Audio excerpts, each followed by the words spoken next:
strain. Was it a bicycle?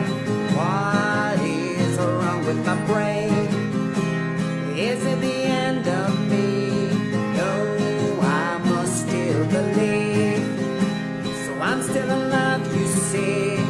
Heck yeah, now I'm on my way. But let's stay focused, there's still a job in hand that we must do. Cameras start to click, we know what create is something new.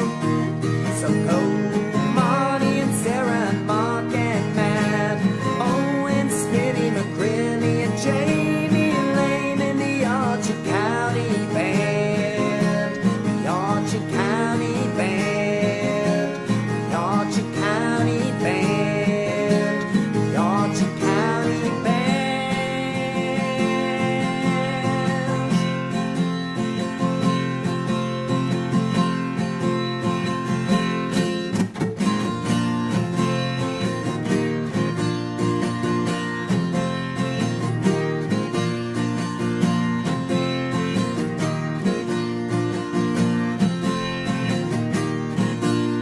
Stop the clock, we're done, we're rolling. Sound the horn and sing that we are going. 27 hours, that is the time. So let's hop on the bus and let it shine. Shine, shine, shine, shine, shine, shine, shine. Say sha la la la la la la, sha la la la la la la, sha la la la la la la, sha la la la la la la, sha la la la la la la, sha la la la la la la, sha la la la la la la, sha la la la la la la.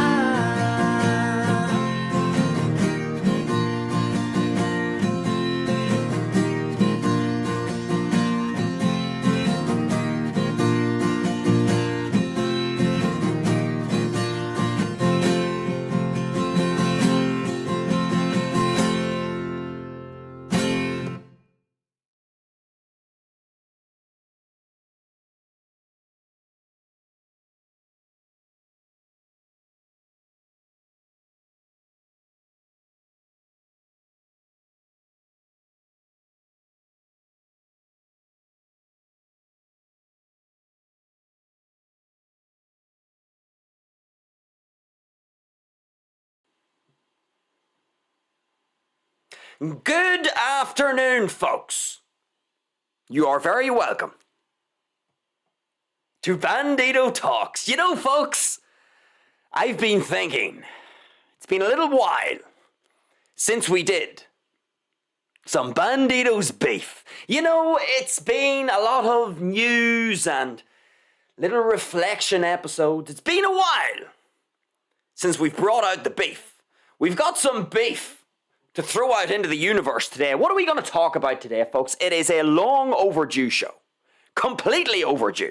I can't believe it has taken 81 episodes. 81 live shows. You know, I don't even think we've done a type of show like this on a Lessons in Nature, a Mind Stream, not even on a Spanish Musings. Folks, we are on terrain today that we have not touched on the show. We're going to talk about idiots. It's a very important topic, folks. How to deal with idiots in this life. And you know, as I was thinking about, well, we haven't done a bit of Bandido's beef. What could I talk about? And then it came to me. It came to me because, you know, in the last few weeks, I have had to implement some of my most tried and trusted strategies because, believe it or not, folks, I have come across a few idiots in the last few weeks. And you know, when you come across an idiot, folks, what is the golden rule? in this life. One of the Bandido's golden rules in this life is what? Can you guess? Well, one of the Bandido's golden rules is you never, ever engage with idiots. You just don't do it. You don't try to reason with an idiot. You don't try to have them see the world your way. No, no, no. No reasoning, no engaging. You don't want to do that, folks. Why do you not want to engage with idiots? Because idiots are careless when it comes to something very, very important with us all. Idiots are very careless when it comes to the most important resource that we all have, which is our time. Idiots waste our time. And the idiots don't even really know they're doing it. It's just part of their purpose here in life. They are put on this earth as a test for us all. Some people pass the test, some people fail the test. Here today, folks, we are going to try and figure out how we can pass the idiot test. Because make no mistake about it, when you bump into idiots in this life, and you will bump into plenty of them, remember, idiots have been put here to test you. You're either going to pass or you're going to fail. Now, what happens if you pass the test? Well, you conserve, you protect your time. You don't waste your time. What happens if you fail the test? You waste your time. And folks, as we say on the show all the time, you can never get more time. You can get more money, you can get more things. You can never get more time. And the idiots of this world, they are here. Either knowingly or unknowingly, they are here to rob you and I of our time. The most precious resource that we have, we cannot make more time. So the last thing we want to do is to be offloading, to be donating a bunch of our time to idiots. That would be foolish. We don't want to do that. So that's what we're going to talk about today. You know, what's my beef?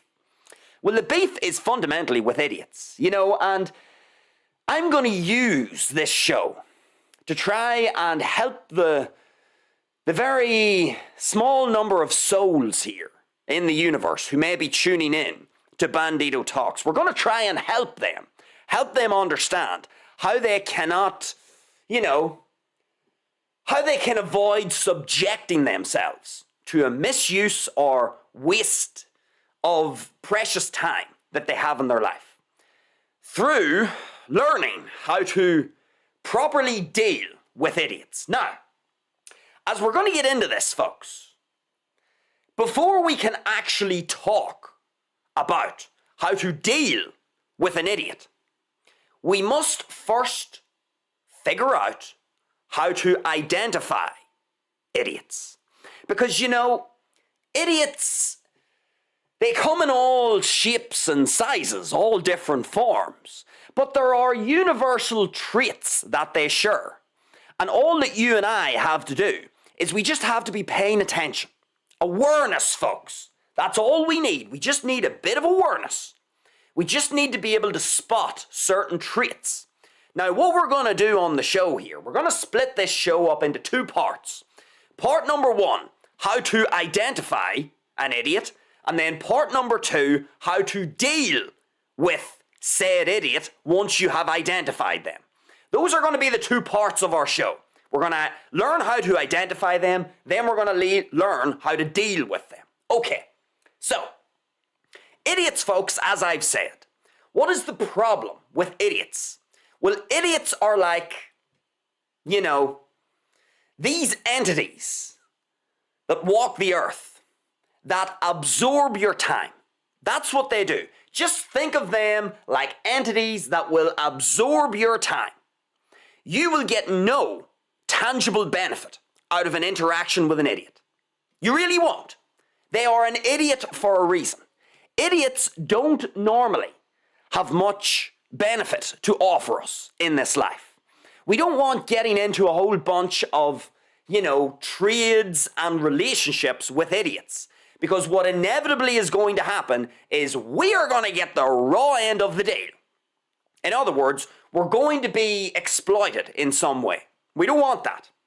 Now, idiots are normally what they are. They're stupid. So you don't really tend to get a cunning, smart idiot. They're normally stupid.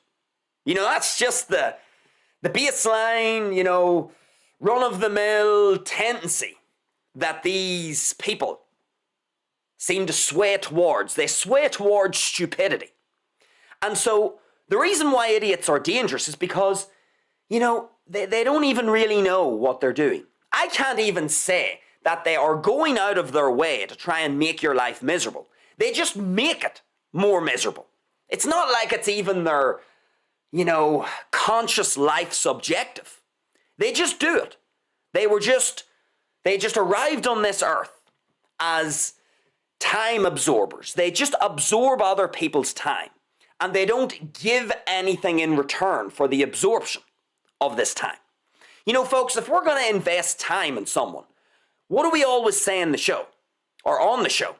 If we're going to invest time in someone or something, we want to have a rate of return on our investment. Obviously, if you invest money in something, or you invest time in someone, or you invest time in something, you're investing these resources, time, money, energy, attention. You're investing these things because you are anticipating that there's going to be some either instant benefit that you're going to acquire or some future benefit that you're going to acquire through investing these resources in this way. Otherwise, you wouldn't invest the resources. You only invest resources like your time, your energy, your attention, and your money if you think you're going to get a return on your investment. The problem with idiots, of course, is you don't get a return on your investment. They absorb your resources. If you give an idiot money, what do you think's going to happen? Well, you may as well have fucking flushed it down the toilet or pissed it in the wind, because you're not going to get a rate of return on that money because you've given it to an idiot who is going to misuse the resource that you've given them, in this case money. It is no different, folks, with your time. And as I would argue, time is even more important than your money. So the last thing you want to be doing, just broadly speaking, is giving your resources away to idiots. But most importantly of all, you don't want to be giving them your time, because you're not going to get any tangible benefit, any reward from this investment of time. So you don't want to do that. They're just going to absorb your resources. They are just going to absorb your time, and they're going to give you nothing in return. All right. So that's what an idiot is. I'm not even saying, as I've already outlined, I don't think they are evil people. I don't think they're even fucking conscious of what they're doing. Idiots are stupid. And this is the thing, you don't want to, be crossing paths with too much stupidity in your life. Otherwise, you're going to end up increasing the likelihood of you having your precious resources, misused, poorly invested, perhaps even exploited. So the idiots aren't even aware, really, of what they're doing. They haven't conjured this plan in their house saying, I'm going to come for Mr. Bandido today and I'm going to make his life miserable. No. They just exist as people who absorb resources. And they give you nothing in return. And so when all's said and done, idiots, what do they establish? We've talked about this a lot recently on the show. Idiots are the exact type of people who will always establish unidirectional flows of benefit away from you and I. So when you engage with an idiot, you have to be very aware that this is unidirectional. You aren't getting any benefit from this, and they, in their little peanut brain, they think they are getting benefit out of it. So it's unidirectional. You're getting your time and perhaps other resources exploited for some benefit that they are getting out of the interaction. And you don't want to do that. You don't want to be establishing unidirectional flows of benefit away from you That means you're getting exploited. That means someone is taking advantage of you, either consciously or unconsciously, knowingly or unknowingly. In this case, I would make the argument that idiots in this world, they unknowingly establish unidirectional flows of benefit away from you towards them. And who ends up losing out? Well, you and I do. Because this is what idiots do. This is how they pass their time. This is how they busy themselves in this life. Being an idiot. And being an idiot involves taking important resources from other people, primarily their time, their energy, and attention, and giving nothing in return. All right, so let's now talk. How do we identify an idiot? So now we know what an idiot is. We know, sort of broadly speaking, why we want to avoid them. We want to avoid them because fundamentally they're going to exploit our resources in some way. Specifically time, energy, and attention. And if you're fucking, a goofball, perhaps your money too, if you've given an idiot money. Okay, but look, we now know why we don't want to be engaging with idiots. But the fundamental question remains, how do we identify an idiot? This is very important, because before we can understand how to deal with an idiot, we must first figure out how to identify them. Okay, how are we going to do this, folks? This is part one of the show. How do we identify an idiot? I'm going to use a technique called the rule of clustered traits. You heard that correctly. The rule of clustered traits. What do I mean by this? What I mean is, folks, in this life, you can't just take one trait or one behavioral pattern and base your entire verdict off that one thing. Because, that is a very small sample size, we could say. You might see a person exhibiting one particular trait, and the last thing you would want to do is jump to a conclusion based off such a small data set. You only have one trait, and there could be a perfectly logical explanation as to why you're observing this behavior or this trait. So what you want to do, folks, is you don't want to base your conclusions off one trait or one behavioral pattern in this life. No. What you want to do is you want to look for clusters of traits. Because when you look and find clusters, i.e. you find multiple traits that indicate something, that now means the probability that that person is what you think they are has went up some relevant percentage. If we're looking just at one trait in isolation, it could be hard to tell. It could be hard to, make a strong inference as to what we're seeing if we're just looking at one isolated trait. But if we start to see people exhibiting a trait here, a trait here, a trait here, a trait here, a trait here, if we start to see a whole bunch of traits clustering together that suggest that a person is an idiot, well then the likelihood that they are an idiot has increased in some significant way. So, what I'm going to do here, folks, is based on my own experience. It's just the Bandido's own experience. The Bandido, throughout his long, storied life, 31 years here on the planet, the Bandido has identified certain traits that are indicative of an idiot, basically. So I have figured out through my own interactions with people, I have identified a whole bunch of traits that I associate with idiots. And the more of these traits a person is demonstrating to me, the more likely it is that they are an idiot.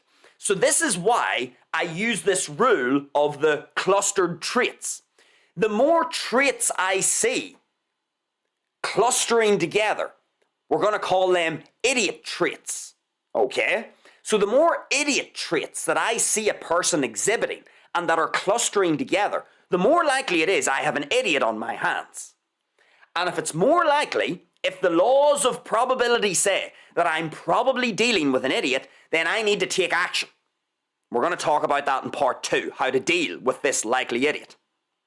So, that's what we're going to do here. I'm going to lay out a whole list of traits, idiot traits, as I call them. Traits that I sort of have drawn a connection to with respect to idiotic behavior, we could say. So when I see someone out in public and I start to see this person, manifesting 1, 2, 3, 4, 5 of these traits, the more traits they start to manifest, the more suspicious I become that, this is an idiot. Now, why am I going to give you so many traits to choose from? Because I need you to understand the range of different traits that exist in my own experience that can help us identify an idiot. Now, if you only see one of these traits being exhibited by a person, well, that's not particularly strong evidence that they are an idiot. It is telling us something interesting about them, but I couldn't honestly say, if a person only gives me one of these traits, that's not a strong enough reason for me to suspect that they are an idiot. But if I start to see 2, 3, 4, in other words, if I start to see a cluster of these traits within this person, now there's a little alarm bell going off in my head. And I'm thinking, I think my idiot radar tells me. It's going bam, bam, bam, bam, bam. It makes a noise in my head. And then the radar, I start to look at my idiot radar and I can see, one's approaching. Now I need to be on guard. I need to figure out, okay, I've got an idiot coming nearby. This idiot is giving me strong evidence because they're giving me strong evidence of being an idiot because they have a whole cluster of these idiot traits that I've identified in people. They're coming towards me. I need to be ready for how to engage or for how to, deal with this person. So that's what we're going to do now. We're now going to look at a whole bunch of traits. Now, don't be panicking because I'm going to write these up on screen at the end of our first part here. So I'm going to put them all up on screen so you'll be able to see them. I'm just going to say them verbally first, explain them, then I'll put them up on screen. You can pause the live show, take your notes, and make sure that you understand how to identify all potential idiots in the real world. Okay, so remember, this is just my experience. So I'm now going to go through each of the different traits that I associate with idiots. I'm going to call them traits. We could even call them behaviors as well. Traits/behaviors that I associate with idiots. Okay, so here is trait/behavior number 1. Refusing to adhere to the law of the jungle.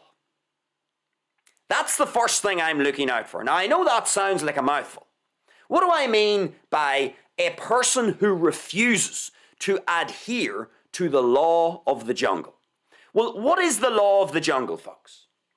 The law of the jungle is, if you are physically superior to someone, okay? So any animal in nature that is bigger, more muscular, has more, features that can do damage to another animal, that creature would be viewed by all other animals that sit beneath it that are smaller as its superior. Now, why is this important, folks? Because in nature, size matters. We all know this.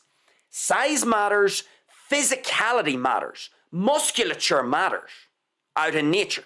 The bigger the animal, the more superior normally it is to the other smaller animals. You don't see fucking rabbits going up and having an argument with wolves, do you now? Do you see the rabbits going up to the wolves and having an argument with them and trying to say, why are you hunting my kind? Why are you trying to, set up your base here where we have our burrows? No, the rabbit doesn't do that because the rabbit knows that the wolf is bigger than it. The rabbit knows that the wolf could eat it if it wants to. And this goes for anything, folks. Any creature in nature that is physically superior to any other animal automatically has more, we could say status, it induces more fear, it induces more trepidation within the other animals. In other words, whenever you've got a small animal and a big animal, the smaller animals will be naturally more wary of the bigger animals. It's totally normal, totally natural in nature. So, why am I explaining this law of the jungle to you? Well, one of the first things that I do is whenever I'm out and around, you see if someone who is my physical inferior, okay? So let's imagine someone who's smaller than me, fatter than me, not as athletic as me. Let's just say they look like my physical inferior. So let's say I am the bigger entity of the two. So let's say I'm more muscular, I look more athletic, I have a greater propensity to inflict damage upon them than they have on me based on sheer visuals. So the law of the jungle would state that that person or that creature should be more wary of me. They should be keeping their distance from me, in other words, because I'm bigger. I'm more imposing. I could, based on visuals, do more damage to them than they could to me. So naturally, that person or that creature should be a little more cautious about how it is that it's going to deal with me. Because if I'm bigger and more physically imposing, then it goes without saying, if the smaller creature pisses me off, well, I could do some serious damage to it. This is what happens out in nature all the time. This is why smaller creatures are more often than not going to concede whenever they are in direct conflict with a bigger animal. We see this all the time, folks, whether it's over prey or territory or mates. Because those are the three big things out in nature: prey, territory, and mates. So if you've got a bigger animal and a smaller animal that are competing for prey, territory, or mates, normally what happens is the smaller of the two will concede, because the smaller of the two acknowledges the law of the jungle. And the basic law of the jungle is, if you are bigger than some other creature or person, in this case if you're a human, the law of the jungle states that you ought to be very cautious and very wary whenever you are engaging with people or other creatures that are bigger than you, because they can do more damage to you than you can do to them. Okay. And this happens in my life, folks, all the time. If I see some fucking 6'8" fridge walking through the town, some 6'8" built like a brick shithouse fridge of a man walking through town, I can immediately feel my natural biology, my natural instincts have me thinking, law of the jungle. That dude is 6'8". I'm 5'7". That dude has got far bigger muscles and a far bigger frame than me. My muscles are smaller and my frame is smaller. So immediately, whenever I see someone who's 6'8" and built like a tank, I'm immediately more prone to conceding in that person's presence. That's just what the natural instincts are telling me. So I absolutely, in my own life, I will treat someone who is my physical superior differently to if they are my physical inferior. And that's just that is just instinctive. If I feel like I'm physically superior to someone, well then that gives me more, in theory, it gives me more bargaining chips. It gives me more status. It gives me more of an ability to exert my influence. Because if someone doesn't like what I'm doing, they're now going to have to fight me. And if I'm their physical superior, visually, then probabilities would say that I'm going to do more damage to them than they'll do to me. And if they are running this little calculus in their head, they'll do what most animals will do, which is concede. When it really comes to the conflict, they'll concede. Because they're looking at me and thinking, yeah, he's kind of big. He's big relative to me. And if I start, going above my station here, if I start to ignore the law of the jungle, I could get badly hurt.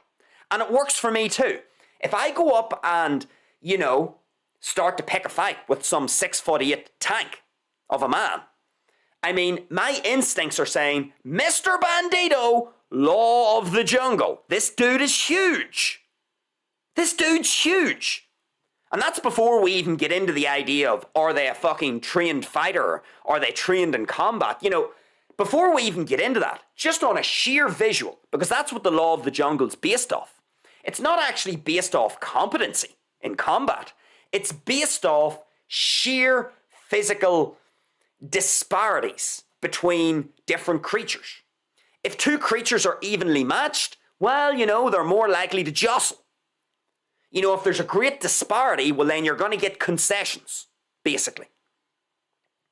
So, the law of the jungle is something I'm always looking out for. Why is it relevant to our discussion about idiots? Because, folks, in my experience, here's what I notice.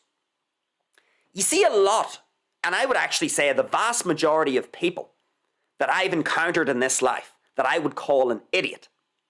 They are my physical inferior. Okay? So the vast majority of idiots that I've come across in my life, they are normally physically inferior to me. Not always, but the vast majority of them are physically inferior. In other words, I could beat the shit out of them.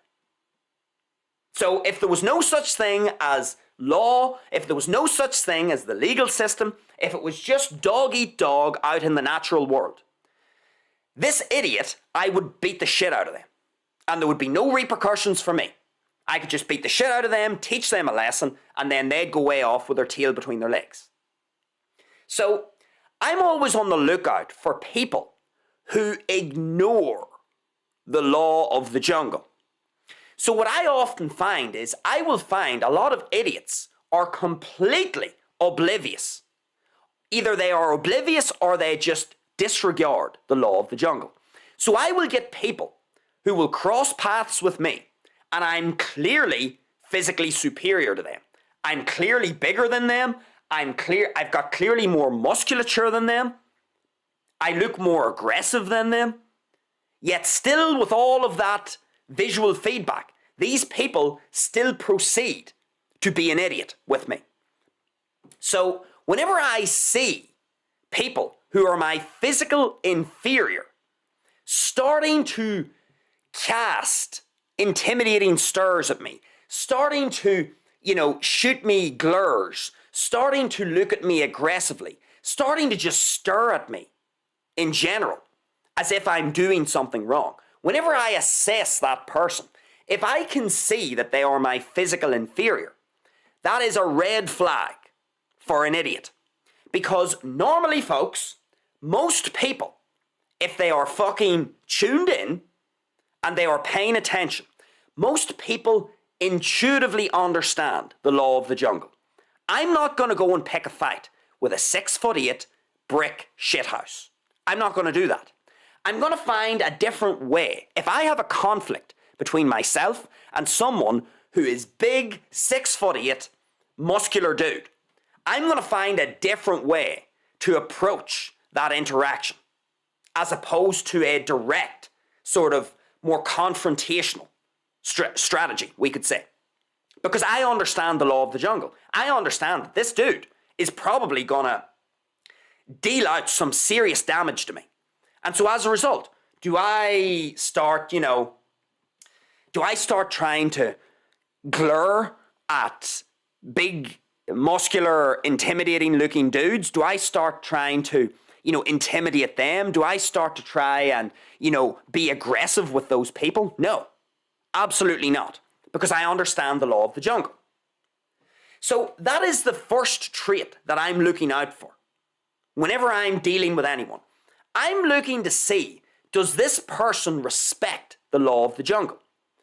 And if this person is my physical inferior, so if I'm bigger than them and more physically imposing than them, yet they still proceed to approach me and start to try and impose themselves through intimidation tactics, through aggressive tactics, through glurs.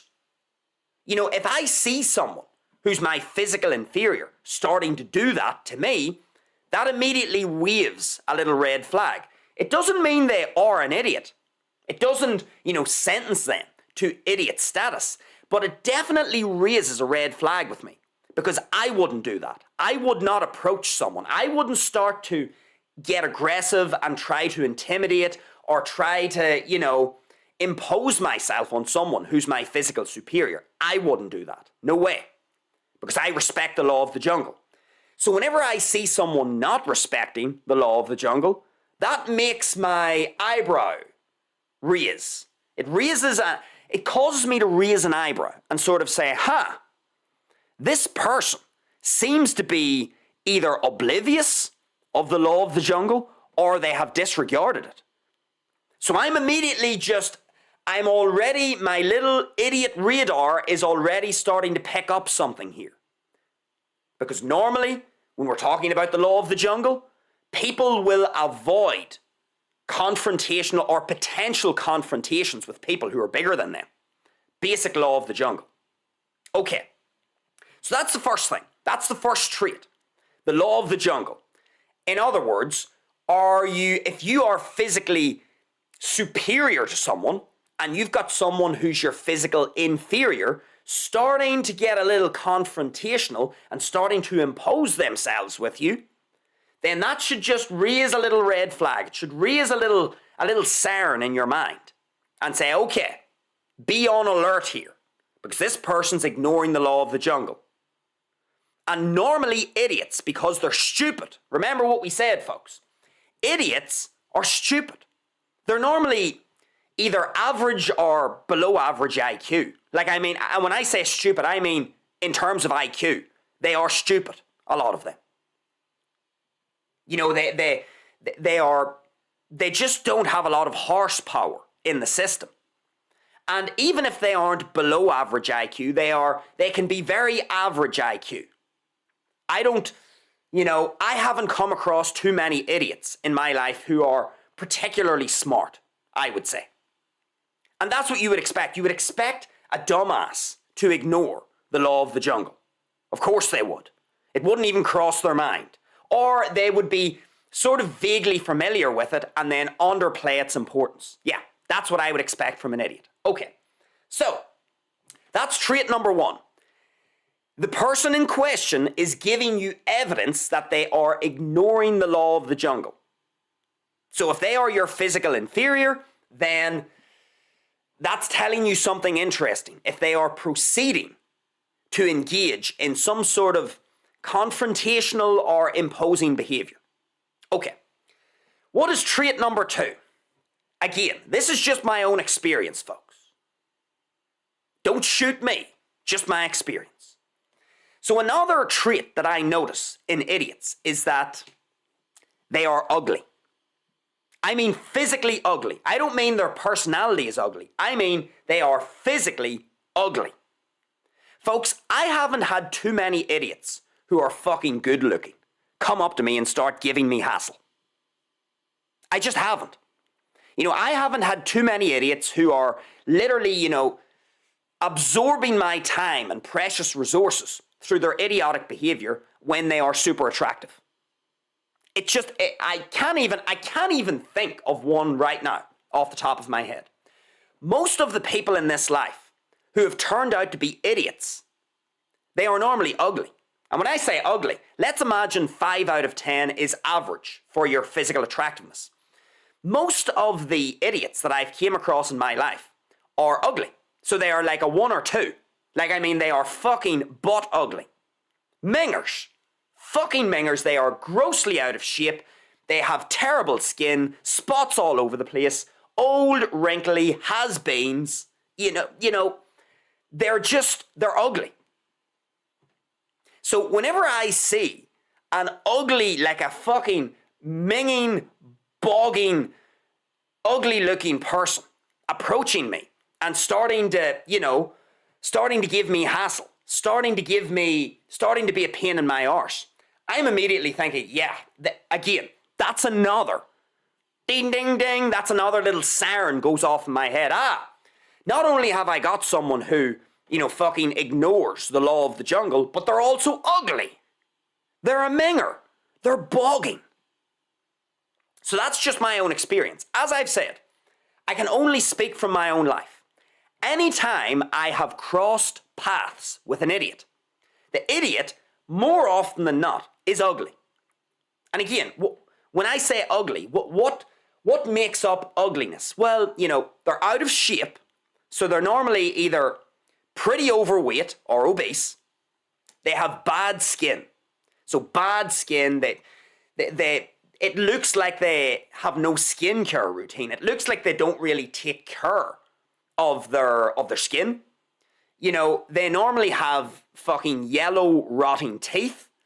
They have, food all over their mouth, food all over their clothes. They're wrinkly. There's just, their color is really off. They could be really white or they could be nearly yellow. They just look unhealthy. Whenever I see people who look ugly to me, 1 or 2 out of 10, and they're starting to come up to me and they're starting to, and whenever I say, hassle me, I define hassling me as taking my time without any rate of return on that time that I've given them. So that's what I call someone hassling me. If someone is fucking engaging with me and they're taking my time and I'm not getting anything in return, that's a heckler. That's someone who's hassling me. And I want to get fucking away from those people. In my experience, the idiots that I've come across in my life tend to be ugly. So again, if you've got a few mingers that are giving you hassle, be on alert, is what the Bandido would say. Okay, so ugliness is number 2. Again, I'm not saying all ugly people are idiots. Please don't misunderstand me. I'm just saying, let me give you an example, a very basic example. I saw this actually this morning when I was out walking. Perfect example. There was this woman. She looked like she was in her 40s, I would guess. And she was walking her dog, and she was a fucking minger. An absolute minger. A disfigured face nearly. Like, she wasn't disabled, but just, there was no symmetry with her face. A really haywire, asymmetrical face. She had a big fucking hole on her. It's like all the fat had just went to her arse. And, flabby triceps, just a pretty ugly human, I would have to say. Now look, some people have been dealt a genetic hand, and some people, have trouble with respect to calorie density with their diet. That's fine. No problem. But what gave this gal away was how she was treating her dog. And I've noticed this quite a bit, folks. You see the dog owners who are the nastiest to their dogs. Like, we've all seen it, folks. Dog owners who go out and walk their dog and they're fucking tugging at the dog and they're shouting at the dog going, "The fuck are you doing? Stop tugging at it. Come on, would you get over here, would you? What are you doing?" And the dog's kind of like whimpering a little. Those kinds of dog owners? Well, in my experience, the nastiest dog owners, the dog owners who are just, they are so nasty to the animal. They show such a lack of respect towards the animal. They show no sort of, care towards the animal in public. Those people who do that? Those dog owners, more often than not, I've noticed, it's my pattern recognition, the nastiest dog owners are normally the ugliest dog owners. Fucking ugly. And here's my theory as to why they're so nasty to their dogs. They are mingers. And the only time in their lives that they get to exert their own power and influence over any other creature in this life is their own fucking dog. Because you see, if they started to act like that with any other human, they'd get fucking smigged across the head. By a man or a woman. Like look, I have to be honest. If some man or woman came up to me and started trying to put a fucking collar around my neck and started to push and shove me, like, self-defense, folks. Like, I'm gonna whack them. I'm gonna warn them and say, you know, get away from me, get out of my personal space, or otherwise all bets are off. And if that person continued to try and treat me like the way this ugly minger was treating her dog, well then, they would get what's coming to them. I'd smeg them. That'll teach them a lesson. So, this is the thing. What I've noticed is I've drawn a correlation between ugliness and unpleasant, nasty behaviour. And idiotic behaviour. That is the correlation. I notice that the vast majority, maybe that's a bit of an overstatement, but what I would say is a lot of the nasty, unpleasant, idiotic behaviour that I see in this life is normally being exhibited by ugly people. Why do I think this is the case? Well, in the case of this chick, this 40, fuck knows what age she was. She might even have been younger than that, but she was so ugly. And, you know, all I can help think here is that this chick literally just, this is the best. This gives her satisfaction. To boss her dog around and be nasty to the dog and kick it around and shout at it in public and, you know, stomp her authority over the relationship of this fucking, like, helpless dog. Yeah, that is sort of what I see ugly people doing. I see ugly people mistreating animals, and I see ugly people telling other humans what to do frequently. And I see ugly people trying to bestow upon other reasonable people their idiotic behaviour. That's what I've noticed. It's not all ugly people, but I've seen enough ugly people, and I've seen enough nasty, unpleasant, and idiotic behaviour coming from ugly people to realise that when I have an ugly person in my presence who is starting to give me indications of, you know, a potential confrontation, potential hassle, if I look at them and they're ugly, I'm thinking, right, well, that's a trait of an idiot that I've identified. Okay, so trait number 2, ugly people. Be on guard. Trait number 3, I actually just mentioned it there, for those of you who were paying attention. What's the third trait that I'll often use to identify an idiot? Trait number 3, invasion of personal space. This is a big one, folks. Now, invasion of personal space. I've had this happen to me a few times. I'm minding my own business. I'm minding my own business, doing my own stuff. And I get some person who, all of a sudden, when I turn around, they're right in my personal space. And it's like, whoa, whoa, whoa, whoa, whoa. Whoa. Please create a bit of distance here. Why is this such a big deal, folks? Because it goes without saying, when someone's very close to you, you have very little ability to react. Your reaction time is reduced significantly. If someone's right in your personal space, you don't know what they are carrying. They could be carrying a knife. They could be carrying some other sharp object. They could even just use their fist. You never want to allow people into your personal space. What do we define as personal space? Arm's length. That's your basic gauge of personal space. You see, if someone comes within arm's length of me, whether it's to the front, to the sides, or from behind, if they breach that little invisible barrier that's created by the length of my arm, that's a problem. I'm immediately looking at that person saying, that's a fucking idiot. Only idiots do that. Only idiots are so fucking oblivious to the importance of giving people space. And we see this all the time. What happens with drunk people, folks? Drunk people often go into an idiotic state. Drunk people become idiots very quickly. And what do drunk people tend to do? They're fucking right in your personal space. They're spitting all over your face. They're slobbering all over your clothes. They're putting their arms around you and you're like, whoa, whoa, whoa. And then whenever you try to create the space, they get aggressive. So you know, folks, for me, if I see someone who invades my personal space, in other words, they actually breach the arm's length of distance between them and I. If they breach that little invisible barrier around me, that's another red flag that we've got an idiot on our hands here. And this is probably likely, it's going to cause me some hassle, potentially. We could at least say that. So keep on the lookout for that, folks. Most reasonable people, most sensible people, most people who have their wits about them, most people who are paying attention to social interactions understand this. I understand this. I don't get into someone's personal space. And you see, if I do end up getting into their personal space, it's on their terms. It's not on my terms. I will first create an arm's length of distance between me and the person.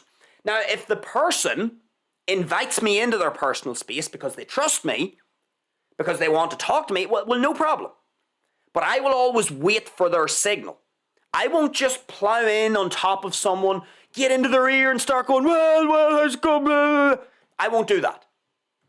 And folks, it goes without saying, if a fucking stranger does this to you, if you don't know someone, if you've got a stranger who just invades your personal space, that is a red flag.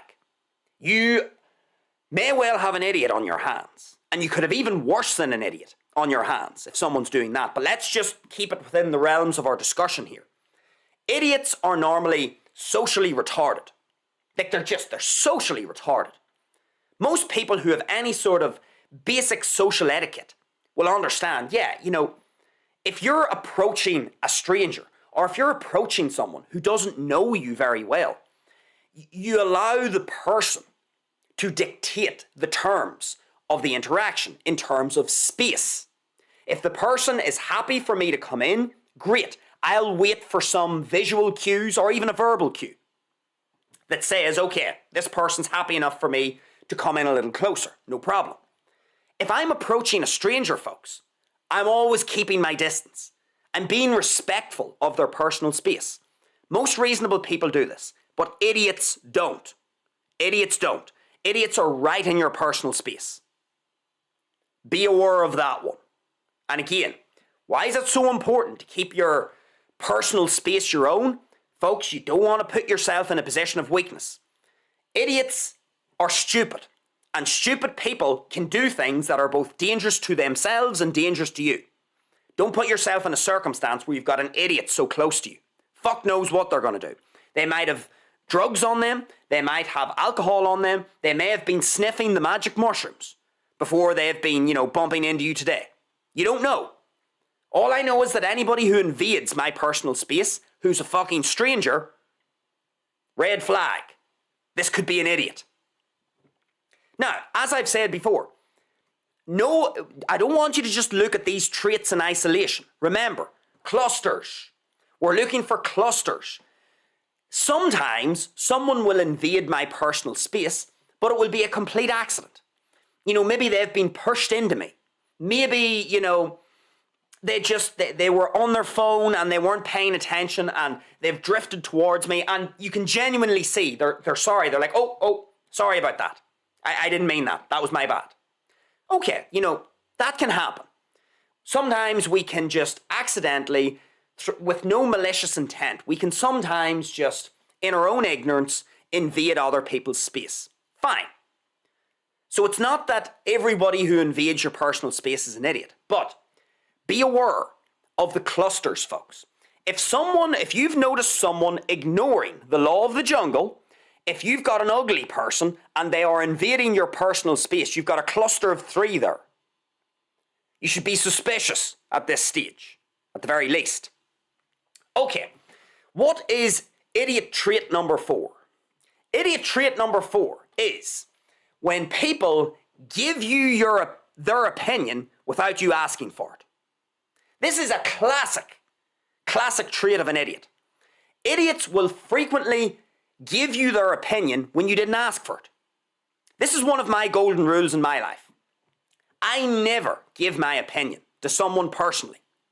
So if I'm dealing with someone, one-on-one or in a group, I will never give someone my opinion of them, of their fucking friends, of their family, of their fucking job, of their musical ability, of their fucking sporting talents. I will never give my opinion unless someone asks me for it.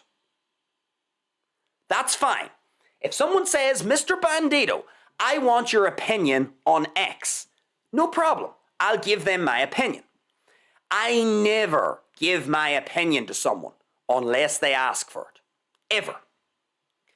This, though, is what idiots do all the time. Idiots will give you their opinion when you didn't ask for it. We've all come across these people, folks. You know those people who start spouting, shooting from the hip, telling you, how the world works when you didn't ask them? Telling you, what they think of you when you didn't ask them? Telling you what they think of your behavior when you didn't ask them? Folks, no better example than during the pandemic. Fuck me, did I bump into some amount of idiots during the pandemic? What was one of the number one things I noticed during the pandemic? Back in 2020, 2021, remember the lockdowns? Folks, I didn't wear a mask. I did not socially distance. Not with the people, not with my people, not with my family, not with my friends. Didn't do any of that crap. Made no sense. So whenever I was out walking around, I didn't wear a mask. Now, what do you think started to happen? And I'm sure we all have personal experience of this. I got a whole bunch of idiots giving me their opinion about what I should be doing. In other words, I should be wearing a mask. Now, as soon as these people did this, what do you think I did? Well, I took a look at them. Most of them were ugly. Fair enough. Most of them ignored the law of the jungle. So already, I've got a cluster of 3. And now they're giving me their opinion when I didn't ask them for it. This happened to me a few times during the pandemic. I'd be in a shop, not wearing a mask. Don't need to wear a mask. And somebody would shout across the shop at me, "Where's your mask? Where's your mask? You should be wearing a mask. This is a pandemic. This is a deadly virus." Broadcasting their idiot status. Now we're going to come on to in part 2. Stick with us. Remember, what are we doing at the moment? We are figuring out the traits that we use to identify idiots. We're going to go on to part 2 later, where we're going to figure out how to deal with idiots. But all you need to know for now is that during the pandemic, I got a bunch of people telling me, giving me their opinion about what I should be doing with my life. Red flag. Idiots. Idiots do this. I never do this. I didn't say, during the pandemic, I never said to someone you have to wear a mask or you shouldn't wear a mask. I didn't say you have to socially distance, you don't have to socially distance. I didn't say that you had to get, injected with things or not injected with things. I didn't say anything to anybody. I just did me. I did my own stuff. I kept myself to myself, yet even with that, I still had a bunch of people giving me their opinions about what I should be doing. That is an absolute classic trait of an idiot. Giving you their opinion when you didn't ask for it. Now, if you ask someone for their opinion and they give you their opinion and you don't like what they're saying, well then that's on you. You can't go, fucking crying if you ask for someone's opinion and they give you their own brutally honest opinion. Tough, you asked for it. But if you haven't asked for someone's opinion and they are giving you their opinion about X, Y, and Z, idiot radar should be flashing, saying, okay, I have a person here who's trying to ram a narrative down my throat. Someone who's trying to impose their worldview onto me. Someone who wants me to live life the way they live life. Like, that's a communist. That's a commie. I don't like communists. You know, communists want to tell me what to do. They want me to live like everybody else. The greater good. No, I don't want that at all. I'm not annoying you. I'm not giving you my opinion. You shouldn't be giving me your opinion. But that's what idiots do, folks. So that's trait number 4. Whenever you see someone or you hear someone giving you their opinion when you didn't ask for it, red flag. Bear that in mind. Okay. Number 5. Trait number 5 that we can use to identify an idiot is they make assumptions about who you are and what it is that you're doing. The key word being assumptions. So idiots tend to make assumptions before they have any solid reason to believe what it is that they are believing. They just make an assumption. They make a instinctive spur of the moment assumption and then they run with it. And they give you their opinion about it. So be on the lookout for assumptions, folks. If someone starts to make a bunch of assumptions about you, remember, most idiots that we encounter, folks, are strangers. Like, isn't it sort of weird that a stranger would start to make a whole bunch of assumptions about who you are when they don't actually know who you are? Like, that's again, remember, idiots are normally stupid. So yeah, that's something that a stupid person would do. They would make assumptions before you've even opened your mouth. They literally, their little pea-brain imagination will start to create this character of who they think you are before they even know you. Or, better still, they'll base, let's say this idiot has some sort of a friend circle who is familiar with you. They'll then base who you are off what they've said. That's even worse, we could say, because that's second-hand information now. They are taking what other people have said about you, and now they're just going to run with it without having actually engaged you first and found out who you are and what it is you stand for, what you're all about. So assumptions, folks. I'll give you a good example. Let me give you an example. So whenever I am out in public and I have to go to the toilet, I hate going to the toilet out in public. Fucking hate it. It doesn't matter whether it's a number 1 or a number 2. I hate going to the toilet in public because number 1, public toilets, they're just disgusting. And even in shops and even other places too, most toilets out in public, they're disgusting. Fucking minging. Ugh, disgusting places. So I don't generally like going to the toilet out in public. But sometimes, I can't always, control when I have to go. So every now and again I have to go to the toilet, right? Well, you see, whenever I go to the toilet, what did I say earlier about not putting yourself in a position of weakness? Do you think I just go into a public toilet and fucking pee at the urinal? No. Folks, think about this. Whenever you're either doing a number 1 or number 2, you're very vulnerable. Normally you have your back turned to people and your entire your bladder and all that apparatus down there is very relaxed as you're releasing waste. So you're in a very vulnerable state. You've got your back turned to people, you're in the process of expelling waste. It's very easy. If someone wanted to attack you, the ideal time would be to follow you into a toilet, wait until you start to piss, and then they could attack you then. So, whenever I have to go to the toilet in public, I don't go into the public toilets. No, I go into the disabled toilet. And the reason why I go into the disabled toilet is because I can close the fucking door behind me and lock it. And it's an enclosed space. Nobody can get in. So that means now I can go to the toilet without having to worry about what's around me. The door is locked and I can do what I need to do without putting myself in a vulnerable position. Okay, so whenever I'm out and around, I always use the disabled toilet. All the time. All the time. Because it's the most secure way, for me, in my opinion, to go to the toilet. I don't want taking a piss with my back turned to other people. Because I don't know about you folks, and I don't know why people do this, but you see some of the seedy, shady people in town, they fucking hang around toilets. Why, I do not know, because the toilets are fucking stinking. They're disgusting places.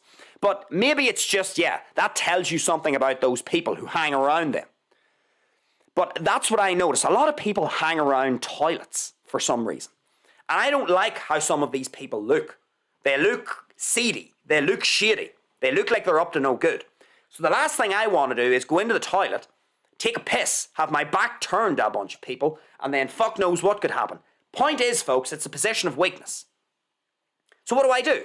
I go to the disabled toilet. Close the door behind me, lock it, do what I need to do, leave, job done. Excellent. Now, this can create a different problem.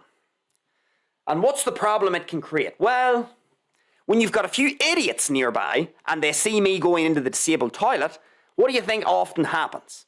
Well, you see, whenever I'm leaving the disabled toilet, people make assumptions about why I'm in there.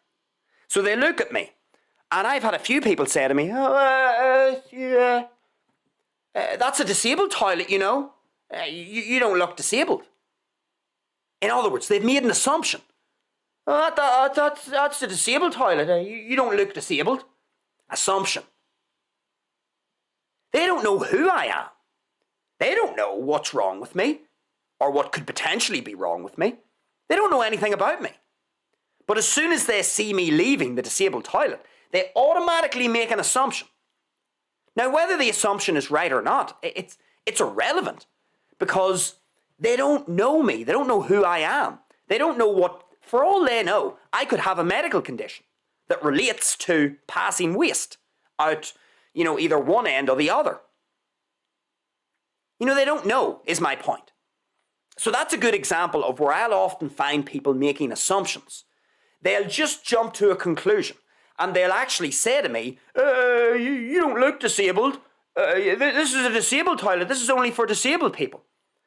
As if, there's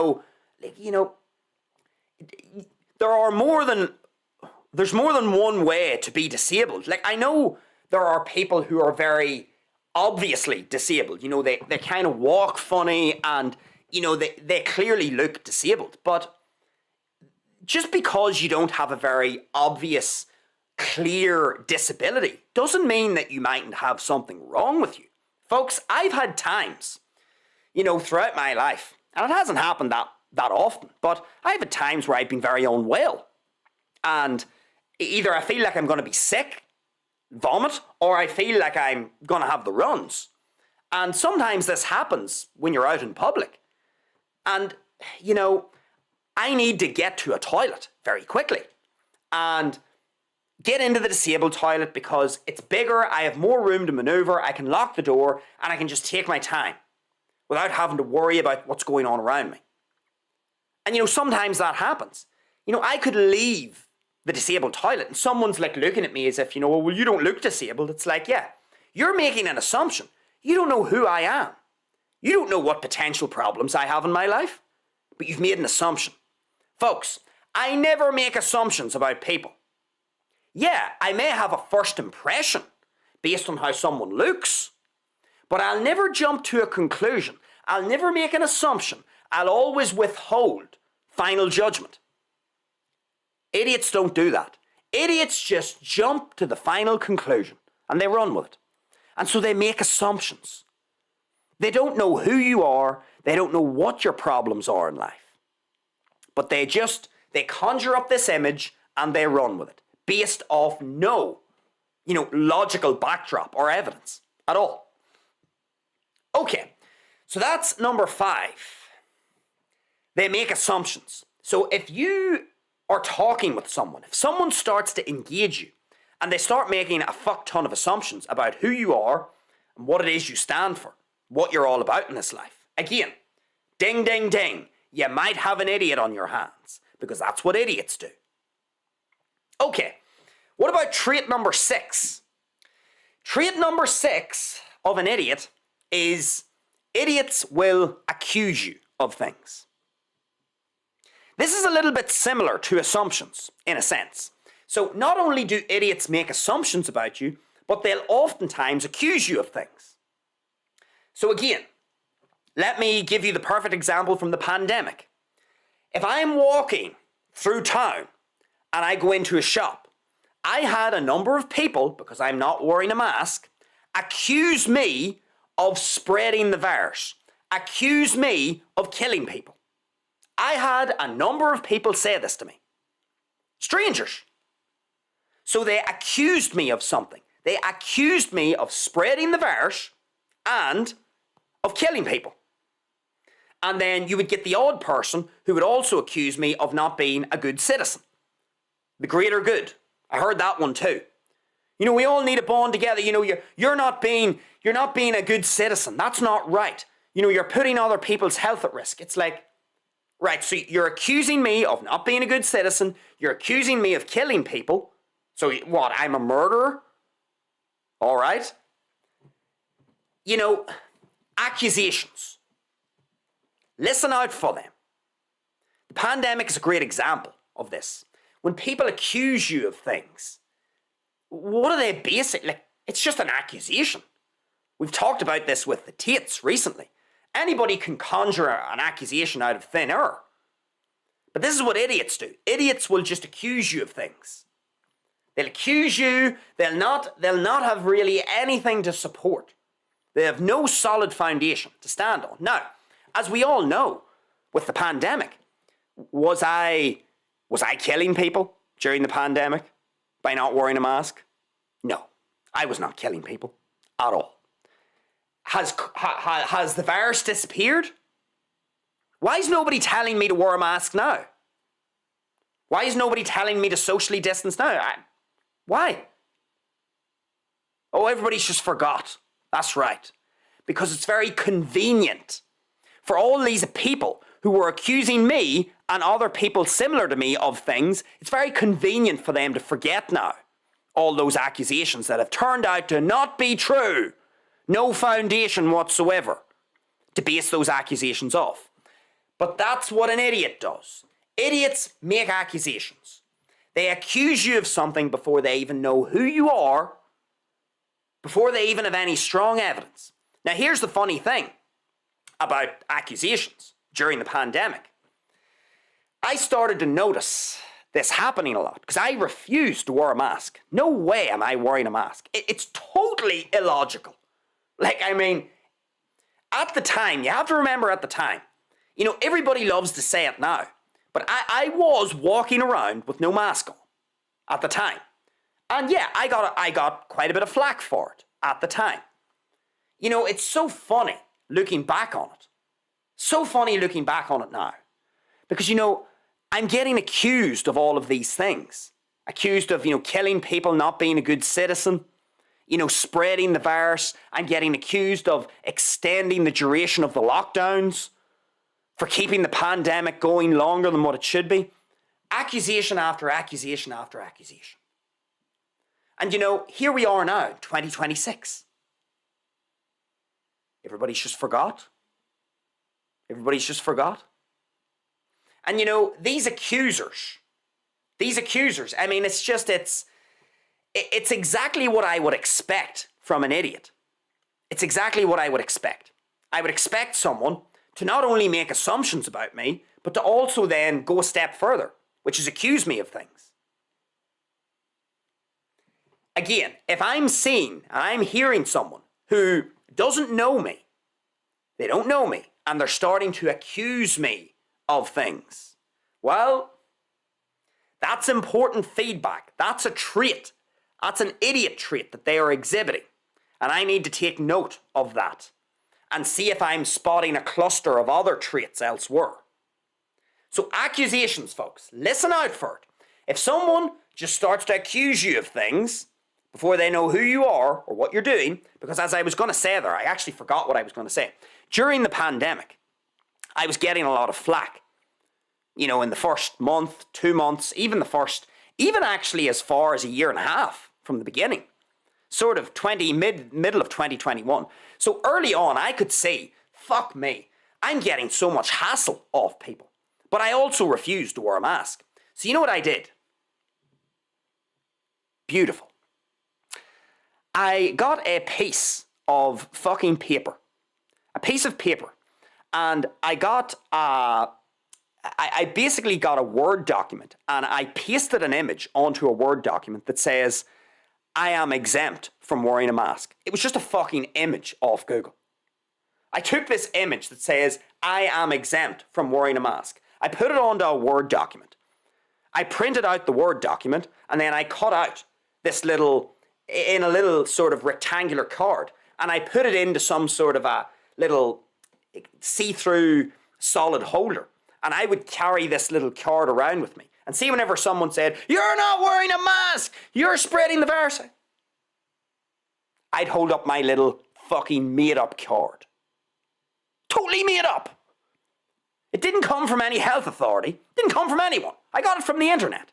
I printed it off the internet, and I put it into a sort of official looking, you know, one of those it's like a wee see-through plastic holder. It sort of laminates the card, you could say. And I used to carry this around in my wallet. Soon as someone started to give me shit during the pandemic, I'd pull this out. You shouldn't be wearing it. Oh, you're exempt. Sorry about that. Sorry, okay, yeah. You're exempt, right, okay. Idiots. Like true idiots. You know, they are accusing me of killing people, spreading the virus, elongating the duration of the pandemic. If you truly believe that the virus is fucking deadly, then me pulling out a little piece of paper, a laminated piece of paper, shouldn't make you change your mind. Yet, what did these idiots do? They saw me holding this made-up piece of paper. Oh, right, yeah, all right, you're exempt. All right, okay, yeah. Fucking idiots. Like, this is what I mean, folks. But, you know, off they go with their accusations. And I am sure many people in my local area probably, you know, had identified me and said, you know, there's this young fella walks around without a mask. And they start saying, you know, despicable young man, you know, he shouldn't be doing that, blah, blah, blah, blah. Look out for the accusations, folks. When people start accusing you of things, they don't even know you. Red flag, you might have an idiot on your hands. Okay, let's go for the 7th and final trait. We're going through a whole bunch of these. I'm going to put them up on screen now, just to remind you of them all. But the 7th and final trait, in order to identify an idiot, is they interrogate you in public. Ding, ding, fucking ding. If you get someone, folks, who starts to give the big one to you in public, if they really start to give it to you in public, red flag that you've got an idiot. We all know this, folks. Let me tell you what I would do. You see, if I have a problem with someone, I will never embarrass them in public. I'll never have the argument with them in public. I learned this many years ago. I used to do this, and it got me in a lot of trouble. I pissed a lot of people off. And sometimes I actually had a perfectly valid point. There was nothing per se wrong with the logic that I was using. But it is never a good idea to tackle someone in public and to interrogate them and berate them and shout at them in public. Because all you're going to do is embarrass the person. And when someone feels embarrassed, they normally get aggressive. They're going to defend themselves. You've given them no option. So, it's common sense, folks. If I have a problem with someone, I will never air my grievances in public so that other eyes can be watching and other ears can be listening. Because I know that's going to create a very ugly dynamic between me and the other person. If I have a genuine conflict with someone and I want to get this thing resolved, the last thing I want to do is to have them embarrassed publicly. That's not going to solve anything. That's just going to likely cause an escalation. It's going to get more aggressive, more intense. So, what I've noticed is that you see the idiots that I've identified in my life. Idiots, typically, they typically berate you in public. They typically have it out with you in public. That's what they do. You could be in the middle of a fucking shop. In the middle of a shop. And they could start shouting at you. They could start, giving you a piece of their mind. Again, just look at the pandemic as an example. I would have people shouting at me in the shop. Publicly. You should be wearing a mask. You're not socially distancing. You shouldn't be in here. Security. They create a big C-ho. And like immediately when somebody does that, I'm looking at that person and going, yeah, that is something an idiot does. Only an idiot would do that. I mean, you see, if I was that preoccupied about the virus, you know what I would do? I wouldn't shout at the person. I would just go to security. I'd just go to the security and say, excuse me, sir, there's a person in the shop who is not wearing a mask. I think they should be wearing a mask. I don't know if you're allowed to pull them up or not, but, they're not wearing a mask. If I was a fucking busybody like that, who thought that the virus was really dangerous, that's what I would do. I wouldn't publicly I wouldn't publicly shame the person or publicly embarrass them. No, I'd find another way to resolve the conflict, basically. But what do idiots do? Idiots don't do that. Idiots go right for the jugular. They go right for you. And they don't care if they embarrass you in public. They don't care if they start to draw the eyes of the public onto you and the discussion that you're having with this dipshit. So, again, if I ever come across someone who starts to be very vocal towards me in public, I'm immediately looking out for some other clustered traits here, because that's normally indicative of an idiot. So I'm always, anytime someone starts to give it the big one to me in public, start talking really loudly, start talking aggressively, start insulting me or insulting someone else, if I hear people berating either myself or other people in public, I'm looking at that person and I'm like, yeah, that's pretty idiotic. That is something I would expect from an idiot. I would expect an idiot to have such a lack of social awareness like that. And again, just look at drunk people. Folks, everything I've put on this list, just look at it. Law of the jungle, ugly people, invading personal space, giving their opinion when you didn't ask for it, making assumptions about you, accusing you of things, interrogating you in public. Drunk people do a lot of these things. And I think we would all agree, a lot of drunk people are idiots. So a lot of this stuff I'm saying is actually pretty basic. It's just pattern recognition. You can see it if you've basically had enough interactions with people. But there's no question, if you have someone who is very vocal publicly, either criticizing you or you're witnessing them criticizing someone else, again, the little siren should be going off in your head. It should be going off, and you should be having your idiot radar. If it's functioning, you should be able to say, that's normally a trait of an idiot. Let me see if I can find, is this person exhibiting some of the other traits? We've got 3 or 4 of them here. Yeah, probably an idiot. I'm going to avoid that person. Okay. So again, keep an eye out for that, folks. Most reasonable people who are not idiots, most reasonable people will not make a public scene if they have some sort of a conflict. Most people won't. Most people will reserve that for behind closed doors.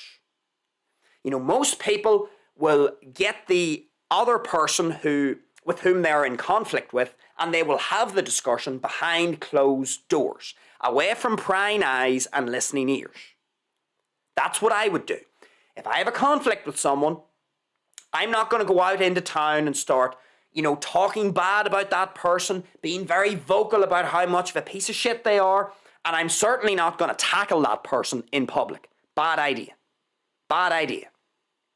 That's what idiots do, though. Because again, they are so socially retarded. They just have no grasp of the dynamics between people whenever there's a discussion in private compared to public. Whenever you've got a listening and watching audience, that now means people's status is very much on the line. And this is what can cause the escalation.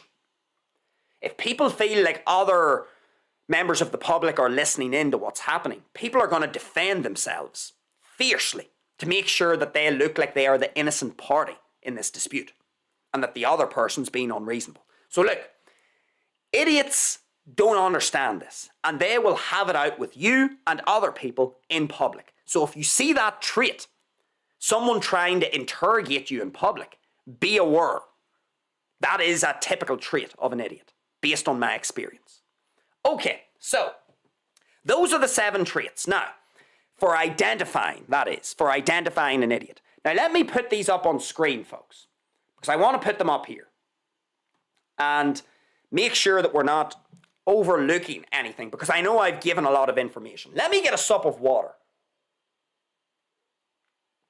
Okay, so let's just recap here what we've talked about. So this is how to identify an idiot. Okay, so how to identify an idiot.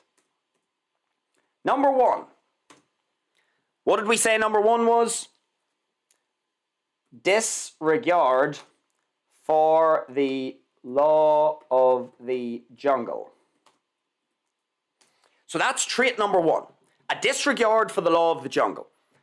Go back and listen to the beginning of the show for what that means. Again, very briefly, the law of the jungle is whenever you have one animal that's bigger than another animal, normally the smaller animal will be wary, cautious, and concede to the bigger animal. Because the bigger animal, if we're looking at it from a probability standpoint, is likely to inflict more damage on the smaller animal than the smaller animal is to inflict on the bigger animal. So what happens in nature? What happens, quote, out in the jungle?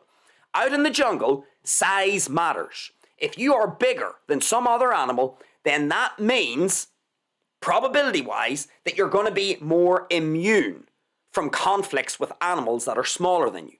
It would be stupid for a small animal like a rabbit to get into a conflict with a wolf because the wolf is bigger than the rabbit. It would be stupid for, it would be stupid for a deer to get into a conflict with a rhinoceros over territory because the rhinoceros is bigger than the deer. Again, you wouldn't want to get into a conflict because if the deer, let's say you've got a male deer with antlers, like a stag. If a stag clashes with a rhino, there's only going to be one winner. And we all know who's going to be more damaged by the end of that conflict. So what'll happen? The stag will concede because the rhino is bigger. It has more mass, it has more musculature.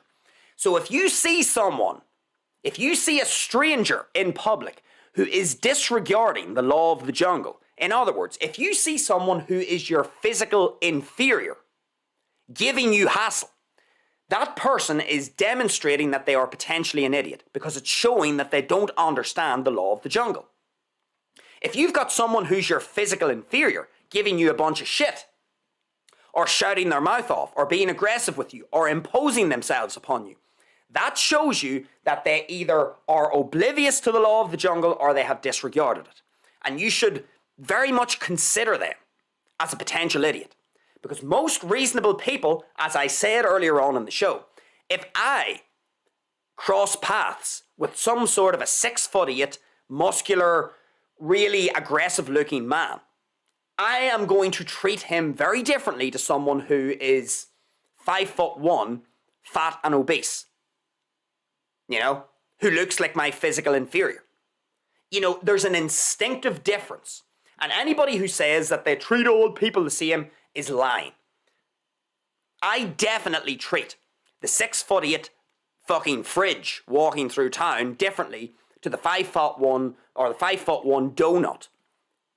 There's no question about it. There's a difference between a 6'8" fridge and a 5'1" donut. Instinctively, I feel superior to the 5'1" donut. And if the 5'1" donut starts to, impose itself upon me, I'm sort of looking and saying, you do realize the law of the jungle here, sir. You do realize that, I could, probability-wise, beat the crap out of you. I'm your physical superior, yet here you are imposing yourself and giving me a hard time. Most people understand instinctively the law of the jungle. Size matters. So if you've got someone who's your physical inferior giving you a bunch of shit, good chance they're an idiot because they have no concept of the law of the jungle. Okay, so law of the jungle is number one. Second trait, ugliness. In my experience, folks, most idiots are ugly. I gave you the example of the dog owner, the really ugly dog owner who's been extremely nasty, unpleasant, and idiotic towards their dog, bossing it around, kicking it around, shouting at it. Most people that I would label as an idiot in my life that I've dealt with, most of them are ugly. Like, I mean, they're like a 1, 2, or 3 out of 10 on the scale of physical attractiveness. They're normally fat, obese, terrible skin, rotting teeth. You know, their colour, they look unhealthy.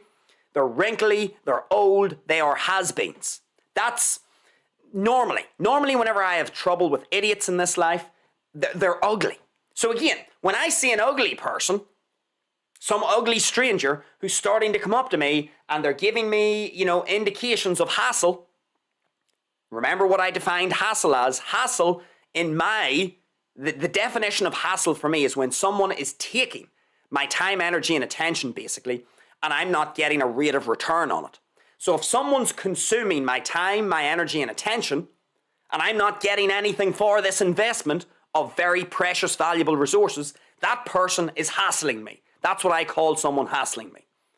And I find that a lot of the people in this life who hassle me are fucking ugly. Okay, so that's trait number 2. How to identify an idiot? Ugliness. Number 3. Invasion of personal space. Idiots typically invade your personal space because they have no social awareness. They are dipshits, and the concept of allowing the person to dictate the terms of space doesn't cross their mind. So if I've got some stranger, or even someone I know, who is getting sort of too close to me, they're in my personal space, I am starting to get a little whiff of a bit of an idiot about this person. Because most people, again, instinctively, they intuitively know, yeah, you leave a bit of space. Fuck me. What do I call, what is the acceptable range of space? Arm's length. I don't encroach on someone beyond arm's length. And I don't allow someone to encroach on me within arm's length either. Idiots tend to disregard this. So if you're dealing with someone who is constantly invading your personal space, little siren should be going off. We may have an idiot on our hands. Okay, number 4. They give their opinion when you didn't. Oh, hold on. When you didn't ask for it. Okay. So, let me just pull this across a little bit. See if I can get this to fit on the screen. Hold on, because this might be going off screen here. So, they give you their opinion when you didn't ask for it. Hopefully that's on the screen. Let's bring this off here. Hold on.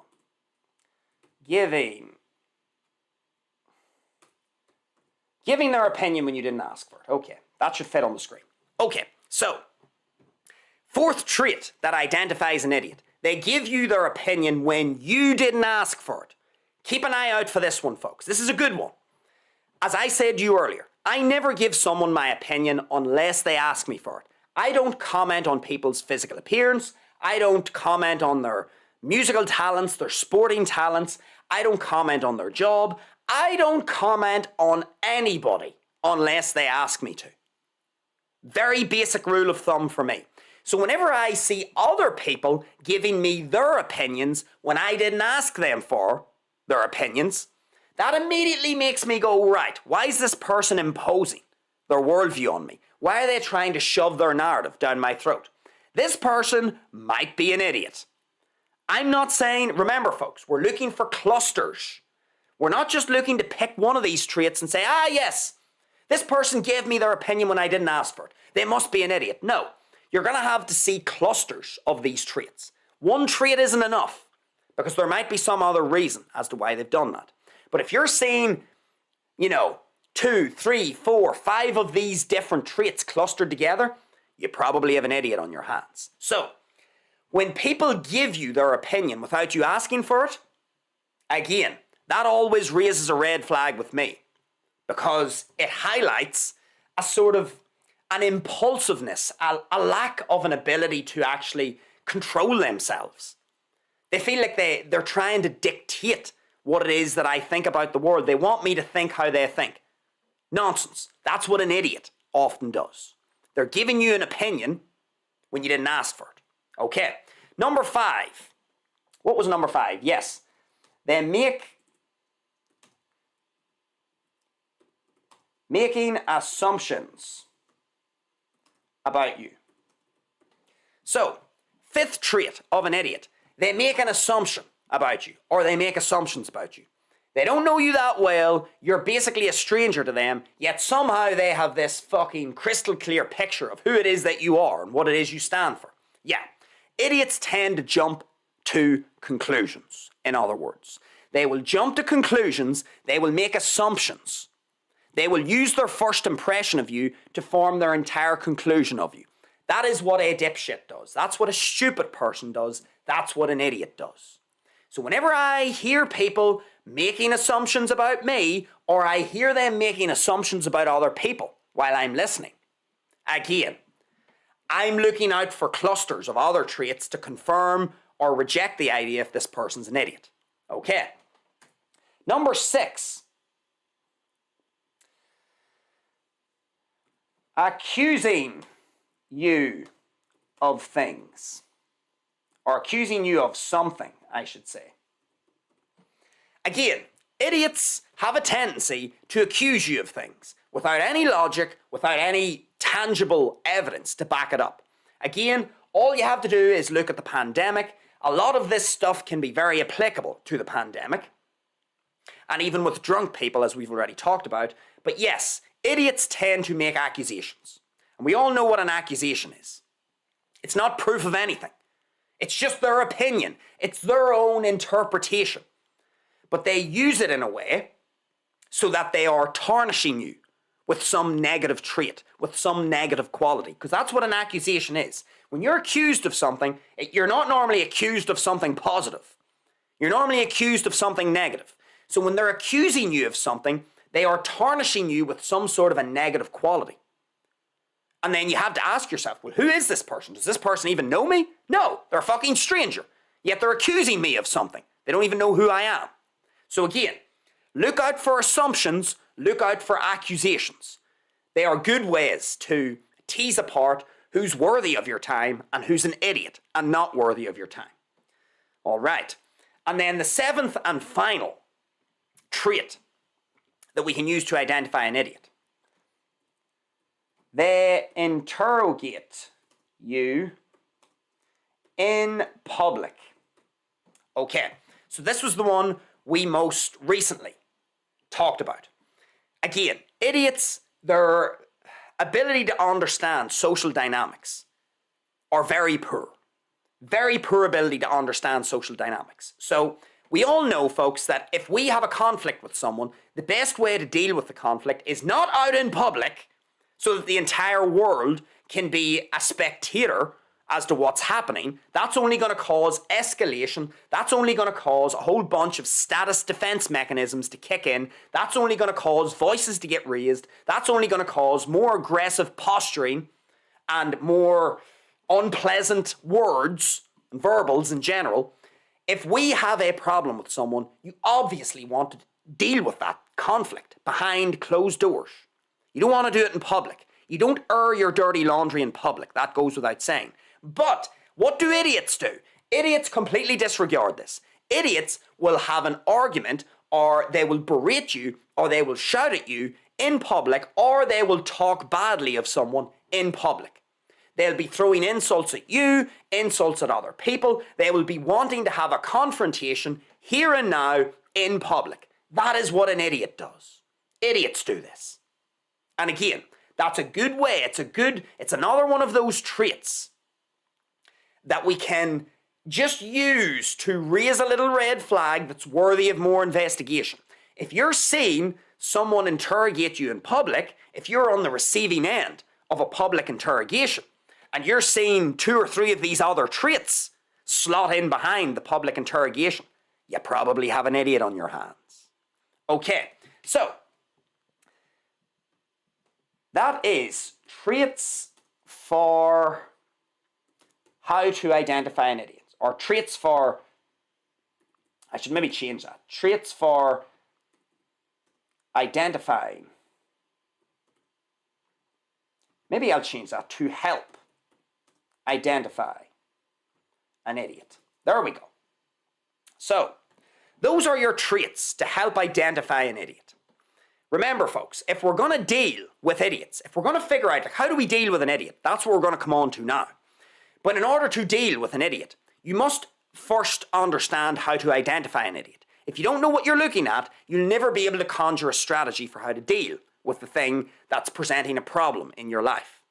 So those are the 7 traits based on my experience. Number 1, idiots have a disregard for the law of the jungle. Number 2, idiots tend to be ugly. Number 3, idiots will oftentimes invade your personal space. Number 4, idiots will give you their opinion when you didn't ask for it. Number 5, idiots will make assumptions about you. Number 6, idiots will accuse you of things without any logic or basic evidence or proof. And number 7, idiots will interrogate, berate, and shout at you in public and want to have a public confrontation. Okay, so let's get our main screen back up here. Now, that's part 1, folks. Fuck me, an hour and 45 minutes. The Bandido.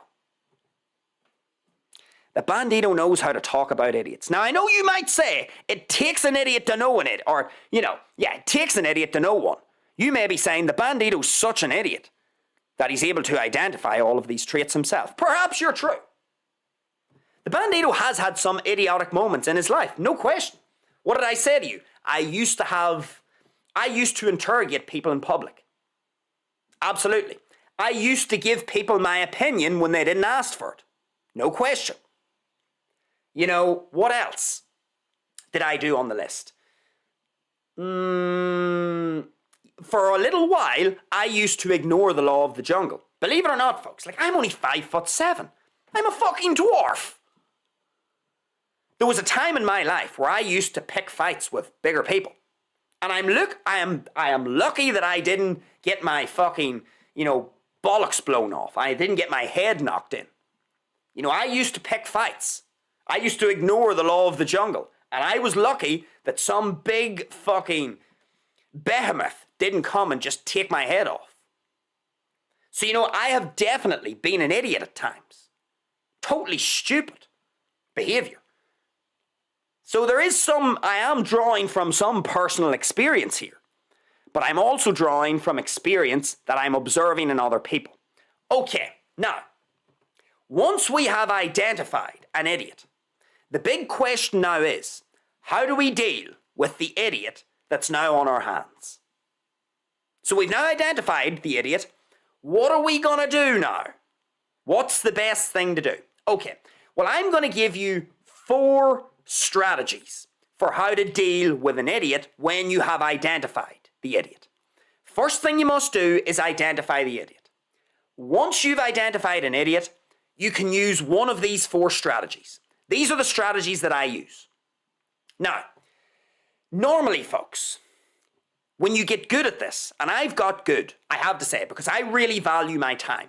I don't want some idiot hassling me and taking up my time when I'm not going to get a rate of return on that time invested in the idiot. So I'm very, very touchy about how I use my time. Obviously, very important resource. Arguably the most important resource we have.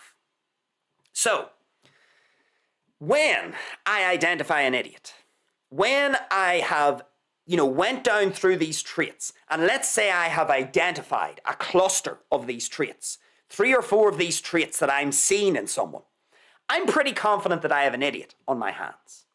And I've become pretty good at doing this. Normally, I can identify an idiot before I even open my mouth. This is the thing. You see all of these things that I've shown you. You don't even have to open your mouth. You can literally just use your eyes and use your ears. You don't have to say anything. And you're going to understand why as we go down through these different strategies. So, idiots can be identified before you even open your mouth. And that's why it's so important to identify them. Because what you don't want to do is you don't want, if you are going to open your mouth, you want to make sure that whatever you're saying gets you out of this dynamic as quick as possible. What did I say at the start of the show? What did I say? Never reason with an idiot. Never reason with an idiot. Folks, if you have identified an idiot, the last thing, what you should never do, please do not try to reason with them. Don't have them try to understand your point of view. Don't try to have them fucking come around to your way of thinking. No, no, no. If you have identified an idiot, I would advise to implement one of these 4 strategies. Why are these 4 strategies useful? Well, in my experience, I have found these 4 strategies useful because they allow me to sever the interaction quickly. Quickly. Because that's what we're looking, folks. Speed. 10 seconds is too long to give an idiot. Speed. As soon as we identify an idiot, we want to sever the connection between us and that idiot as quickly as possible. How do we do this? I'm going to give you 4 strategies. Now, I will alternate between these 4 strategies because it depends on the circumstance. And I'm going to explain what I mean by this. Every circumstance that I have with an idiot is a little different. They're not all the same. I'm in a different physical environment. The personality of the idiot is a little bit different. The topic of discussion is a little bit different. It depends. So I will choose one of these 4 strategies based on the circumstances. And I've found them to be very effective strategies for me personally. Why do we want to implement these 4 strategies? Remember, I'm going to emphasize this again, folks. Do not reason with an idiot when you have identified an idiot.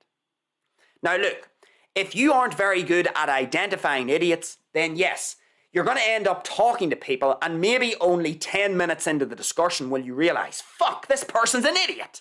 Fuck. I've given them 10 minutes. I shouldn't have done that. Okay, that's all part of living.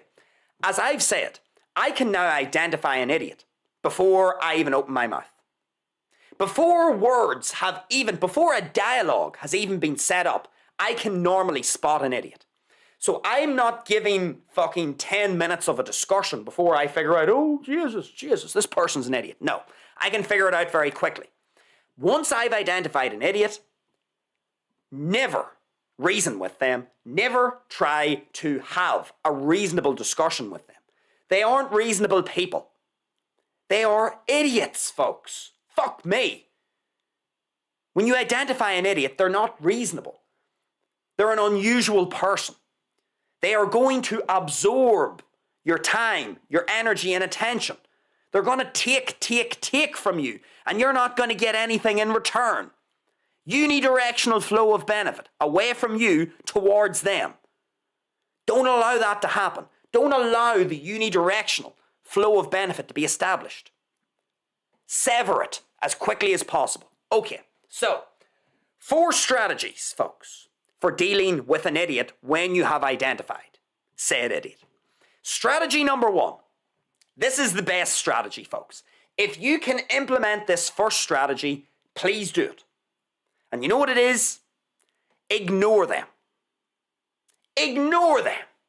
Don't engage with them. If you've got someone who's being a pain in the arse, just ignore them. Don't give them the time, the energy, and the attention. Get out of the environment, go somewhere else. Move. Force them to follow you. Make them make a decision. Because remember, If you've got an idiot that's hassling you, the only reason they are going to hassle you is that it is convenient for them to hassle you. If you just ignore them and leave, you're now forcing them into a decision. They either stay where they are and go on about their business, or they follow you. Now, if they follow you, we're going to have to implement another strategy. But for me, folks, I just ignore them. If I've got someone and I can see that they are going to be likely a hassle or a pain in the arse, I've acknowledged that they're an idiot. I'm going to wrap up what I'm doing. I'm going to get whatever it is I need done. I'm going to do it. Hurry up, get out, move, get out of the road. Just leave the environment. Literally change your geographical location. Change your position in space. Force them to follow you. Make them move. Make them work for it. So that's the first thing I do. If I have identified an idiot, the first thing I'm thinking is escape. Escape them. Ignore them and then escape. Don't engage. Don't look at them. Don't fucking say anything to them. If you can hear someone giving you shit, ignore them and move. Get out of the road. Move your location. Change your position in space. So, that normally works. That's pretty effective for me, because most idiots are lazy. That's correct. Most of them are fucking lazy. They'll only give you shit. They'll only give you hassle if it's convenient for them to do so. And what makes it convenient for them to do so? If you stay in the same location. If you stay fucking rooted to the spot. No, move. Move. Get the engine up and going. Get out of there. Ignore them and just get out of there. Okay. So the best thing to do, folks, is to ignore an idiot. Ignore them and escape. Get away from them. Now, what happens if you can't do that? And I do understand sometimes you can't do that. Sometimes you're maybe in an enclosed space. Sometimes you're in a set of circumstances where you just can't bolt. And sometimes you're in a set of circumstances where you can't ignore them either, because they're literally in your personal space. They're right in on top of you. Okay. So option one, folks, is ignore them and escape. Ignore and escape. If you have identified an idiot, you now have, you're a step ahead of them. Realize that. When you have already identified an idiot, you're a step ahead of them. You can start to get your things together here and prepare an escape plan. Don't engage with them. Don't look at them. Don't give them eye contact. Don't engage with them verbally. Get your stuff together. Move. Escape. Get out of there. And don't give them the opportunity. Make them. Inconvenience them. Don't make it easy for them. Okay, but let's say that isn't possible. Let's say it's not possible for you to ignore them and escape. So what else can we do?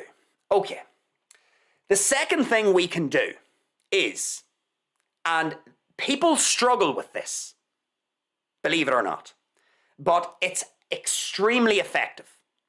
It's very effective. Strategy number 2 is, if you can't ignore and escape, agree with them and tell them they are correct. Now, some of you disagreeable folk out there, you're going to find this hard to implement. But trust me, this is very effective. This is a very good way to take the air out of their balloon. It's a very good way to de-escalate a potential conflict, confrontation, or some sort of a circumstance that's going to bring more hassle into your life. So if I'm in the presence of an idiot, and for whatever reason I can't ignore them, and I can't escape them, so I've tried option 1, I've tried strategy number 1. Your default should be ignore and escape. But now I can't. So what do I do? So I've got this person who's kind of imposing themselves on me, they're hassling me, giving me their opinion, making assumptions about me. What do? I agree with them and tell them they are correct. In other words, I concede. What did I say earlier about the law of the jungle? The smaller animal will normally concede to the bigger animal. You need, I would argue, if you truly want to limit your exposure to this idiot, the easiest way for you to get away from them is to give them the illusion that they have got the better of you. Give them the illusion that they have more sophisticated knowledge than you. Give them the illusion that they are more superior human to you. I do this all the time. See if I get a fucking idiot that is hassling me and irritating me and I can't get away from them. Don't be sarcastic. Don't be sarcastic, because even idiots can pick up on sarcasm, and that'll just make them angry, and that'll make them want to go at you even harder. Don't be sarcastic. Just say, you know what? You're right. Like, I'll give you an example. There was one night, I don't really go out that often, but I was out at a pub. There was some music event on, and I was wearing my red bandana. So I'm wearing my red bandana, and I get this idiot who starts to give me shit about my red bandana. Starts saying, look at him, there's the Mexican, there's the wee Mexican, hey, wee Mexican. He starts saying all this stuff. Hey, there's the wee Mexican, he's a wee Mexican, look at him, he's tiny, hey, wee man. And he starts saying all this. Okay. Now, I was at an event with other friends, and I was there for a reason. I had a good reason to be there. So it wasn't just possible for me to ignore him and escape. So he's giving me a bunch of shit. And one of my friends was about to clobber him. He was about to go over and take him by the fucking scruff of the neck and beat the shit out of him. And I said, don't do that. Don't do that, because all that's going to happen is there's going to be a fucking schmozzle here. There's going to be chaos. And, you know, these people have alcohol in the system. Just leave it to me. Just leave it to me. So my friend sort of backed down a little bit. And your guy started saying, the Mexican, there's the little Mexican. And some of the women around him were all like, leave him alone, let him sit. And then I said, well, look, he actually has a point. I am 5'7", and I do look like a Mexican. I am a wee Mexican. In fact, you know, I even question whether my own dad had Mexican blood in him. So I start to make a joke of myself. And then I picked holes in my own appearance. Then I started saying, yeah, look, sure, I'm wearing this tank top and this fucking chain. Like, I do look like a bit of a douchebag. You know, so cut your friend a bit of slack there for him insulting me. Because these women started to take my side. And I was like, no, look, he has a point. I am dressing this way, and I deserve a bit of flack for the way that I'm dressing. I didn't have one problem from that dude for the rest of the night. That was it. Why? Why did I not have a problem? I agreed with him, I told him that he was correct, and I made a concession. I conceded. I basically said, you know what? I am a wee Mexican. I am short.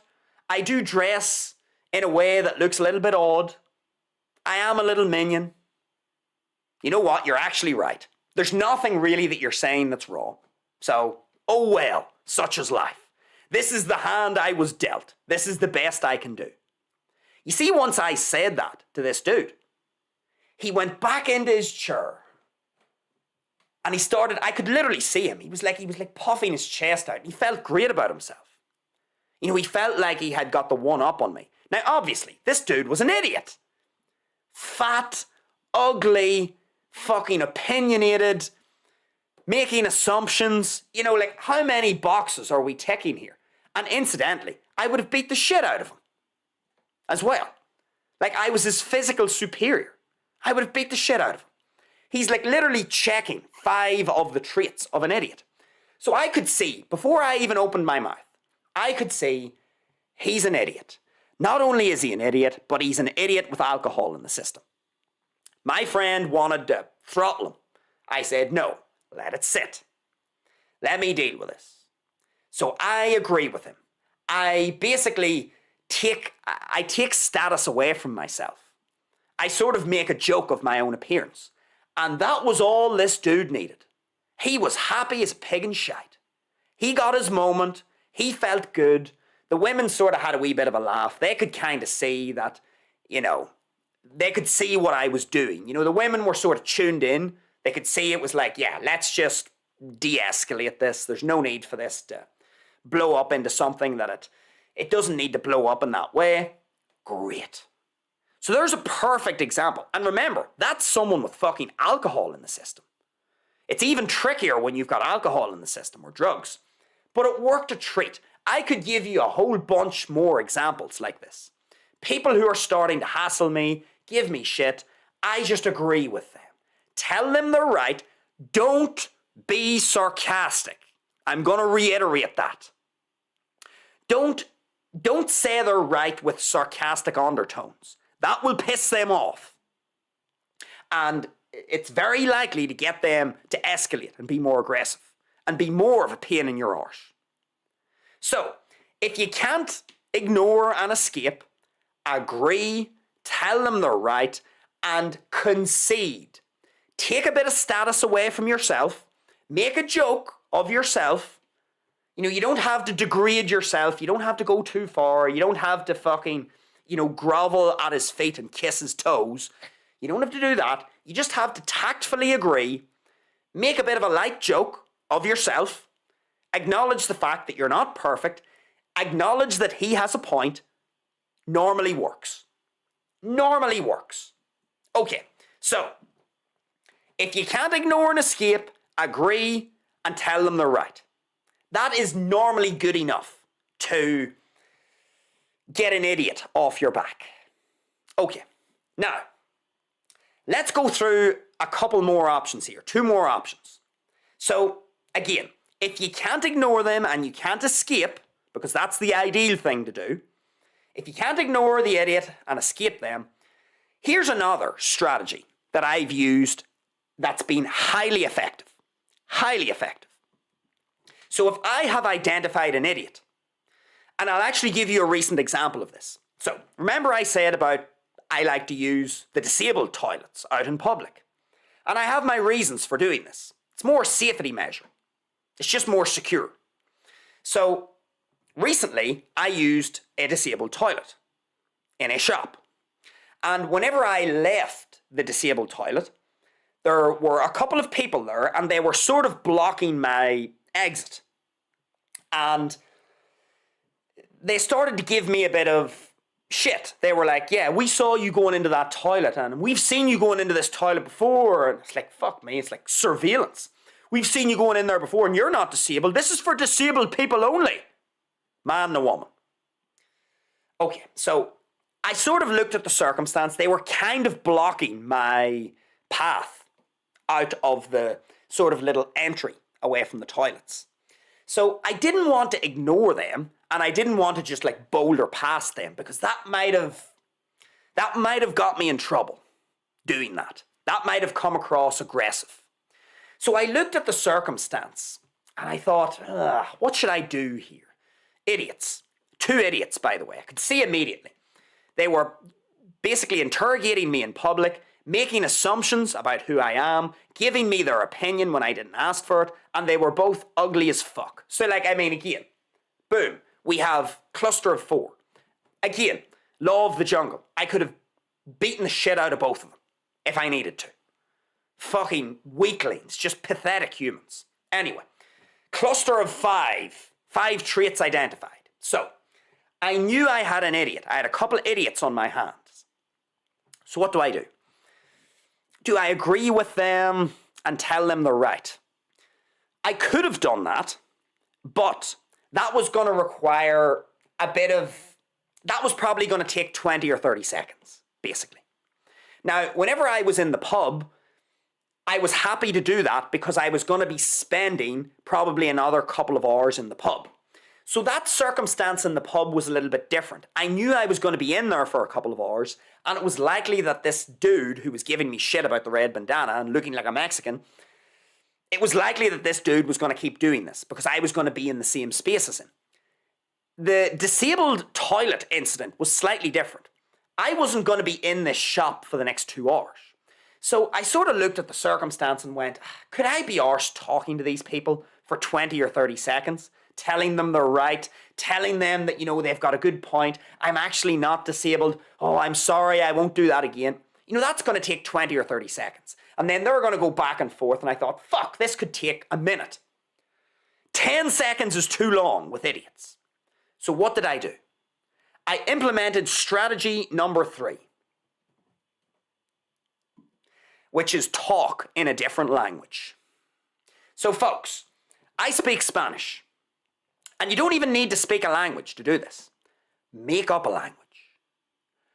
If you've got a pair of idiots in front of you, how many languages are there in the world? There are hundreds of languages in the world.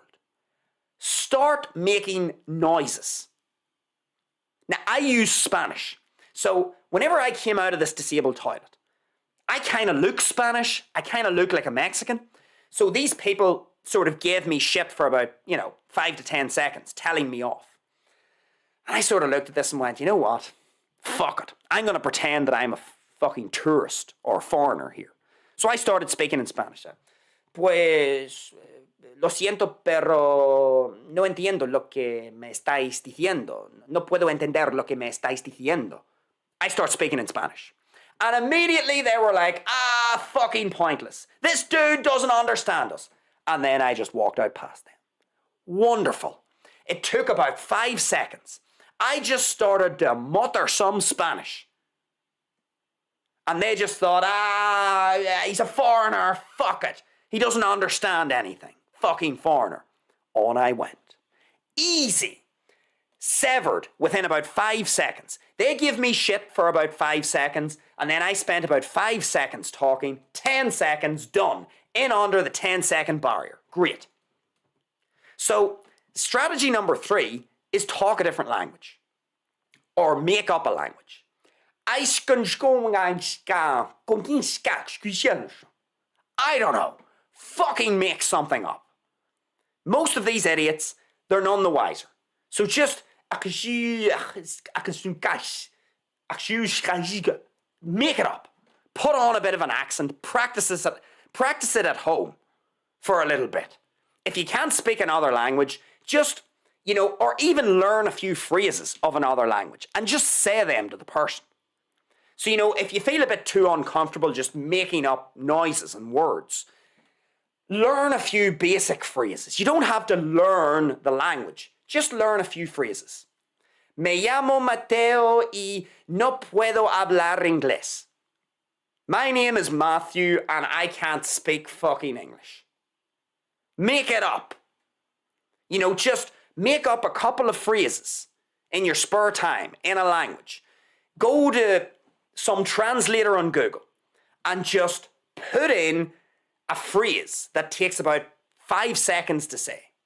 Me llamo Mateo y no puedo hablar inglés. As soon as you say that, the idiots will think that you're speaking in a foreign dialect and they won't want to talk to you anymore. This actually happened to me in another circumstance as well. Dog walkers. So there was this gal out walking her dog without a lead, of course. And it was one of those aggressive dogs. And the dog starts, I can see it in the distance, and I'm thinking, fuck, okay, I'm going to try and avoid this. Remember, ignore and fucking escape. So I go a different way. I'm walking through one of these local parks. So I go a different way. Of course, what happens? She fucking changes her path and we end up meeting again about 10 minutes later. Only this time, it's on a narrow path. She comes around the corner with the dog, fucking through the trees. I couldn't see her. And we're on this sort of narrow path and she's got this dog off the leash. Okay. So, the dog starts to run at me and it starts to growl and it gets aggressive. And she starts to fucking get aggressive at me then. Stop being aggressive to my dog. The dog's normally a nice dog and it's you're doing it. I was thinking, fuck. Hate whenever this happens. So anyway, I didn't want to get into an argument with her. By her being agitated, that makes the fucking dog agitated. So what did I do? I said a few words in Spanish. Pues, a mí no me gustan los perros y solo quiero pues andar por el bosque. No quiero ningún problema aquí. No quiero problemas. I just said something. And what did she do? Ah, fucking foreigner. She pissed off with the dog. No more problems. She calmed down immediately. It's just like, right. He's a foreigner. He's out walking. And she didn't give me any more shit because there's no point. I can't understand because I don't speak English. So again, this is just personally for me. I've found this very useful. Now, I know you might not speak fluently another language. I'm not saying you have to go learn a language fluently. Either make up a language. I don't know. You can make it up. But if you can't do that very well and it's going to come across as sarcastic, then just learn a few phrases in another language. Say them to the idiots and then leave. Move. Get out of there. That's what I've done. Now that mightn't be terribly applicable to you, but it's worked really well for me. Whenever people think that I can't speak English, they stop talking to me. It's great. There's no point in insulting someone if they can't understand you. So what do? I give people the illusion that I do not understand English. Most of these people are strangers. So I give the illusion that I don't understand English. They then piss off because there's no point in insulting someone. The insult loses all potency if I can't understand it. So the people leave me alone, in other words. The people outside the disabled bathroom left me alone, and the fucking dog owner left me alone. Because this dog owner was really having a go at me. I hadn't even done anything. I was just walking. Her dog got aggressive, wasn't on the lead, and then she starts giving me shit. And I'm thinking, fuck, if she gets any more irritated here, this dog might get so agitated that it goes for me, because it's going to view me as a threat, because the owner's getting all anxious and agitated. So I just said a few words in Spanish. She thinks I'm a foreigner. There's no more point from her perspective in talking with me, because I'm not going to understand. On she goes, on I go, no trouble. Great. Okay, so that's the third strategy. The fourth and final strategy, folks. Now look, I've only had to use this strategy once. And I'm not even sure I would recommend it. It's more like a nuclear option.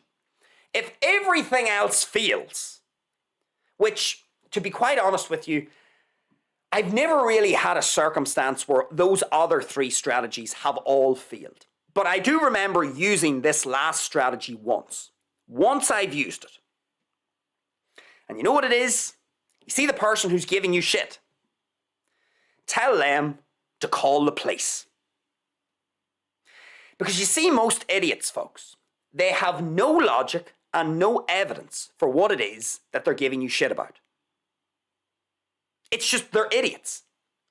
So that they have no solid foundations to stand upon. What it is that they're saying is a bunch of gobbledygook. All it's going to do is waste your time. So you see, if someone's giving you a bunch of shit, what you can do is say, look, call the police. If I'm such a terrible person, if my behaviour is so reprehensible, call the police. And you see the time it would take for them to fucking take their phone out and call the police. You're gone! In other words, they're not going to do it. Because all idiots are trying to do, normally idiots try to intimidate you through aggressive behaviour into doing what it is that they want you to do.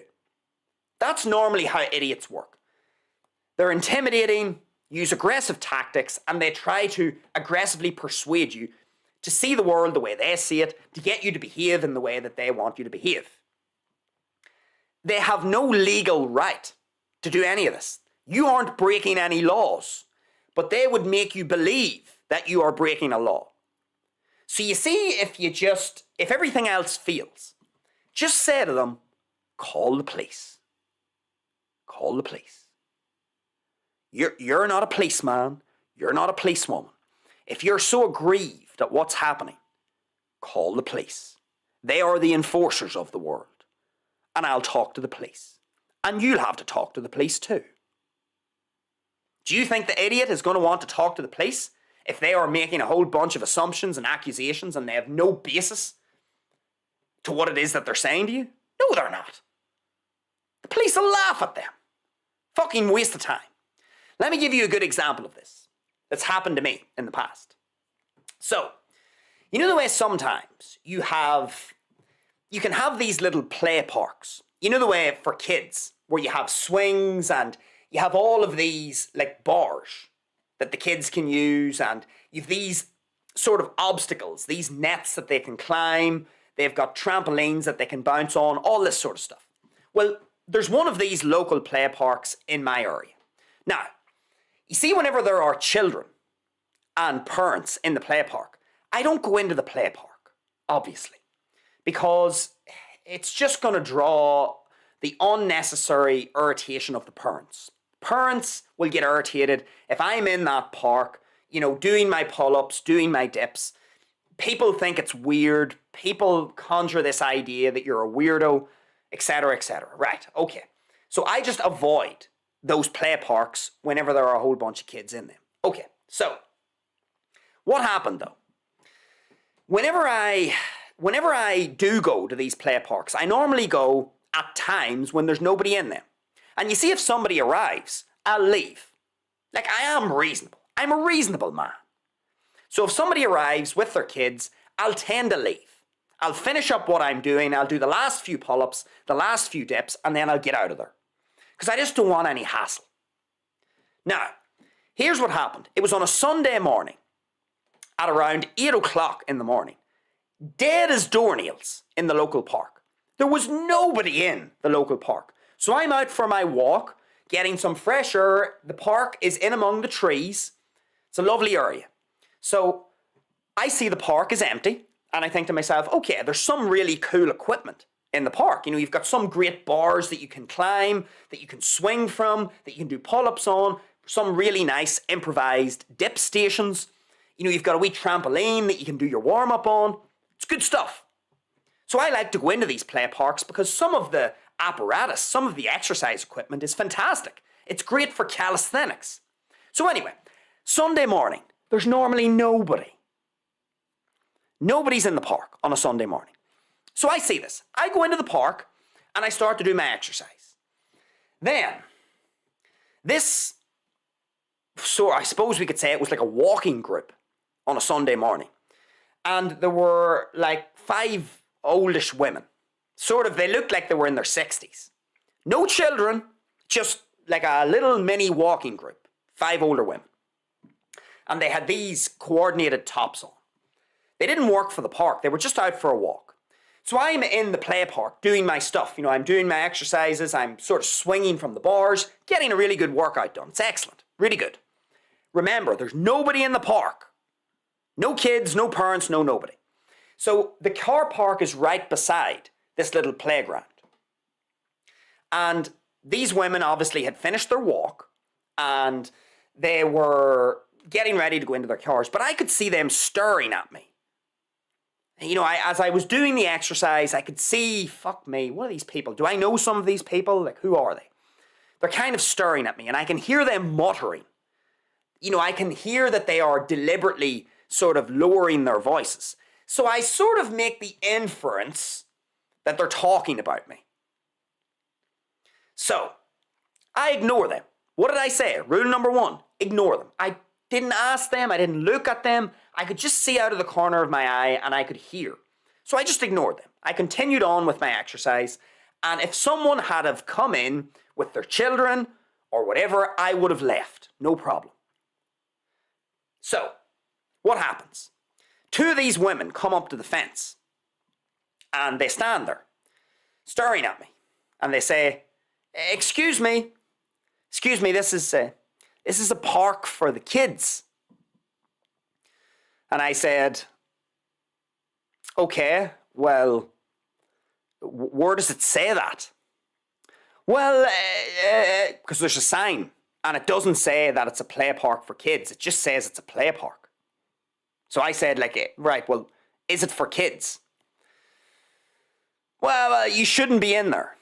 And then I could feel it. It was like, jeez, okay. I just said, you know what? If this is such a big problem, call the police.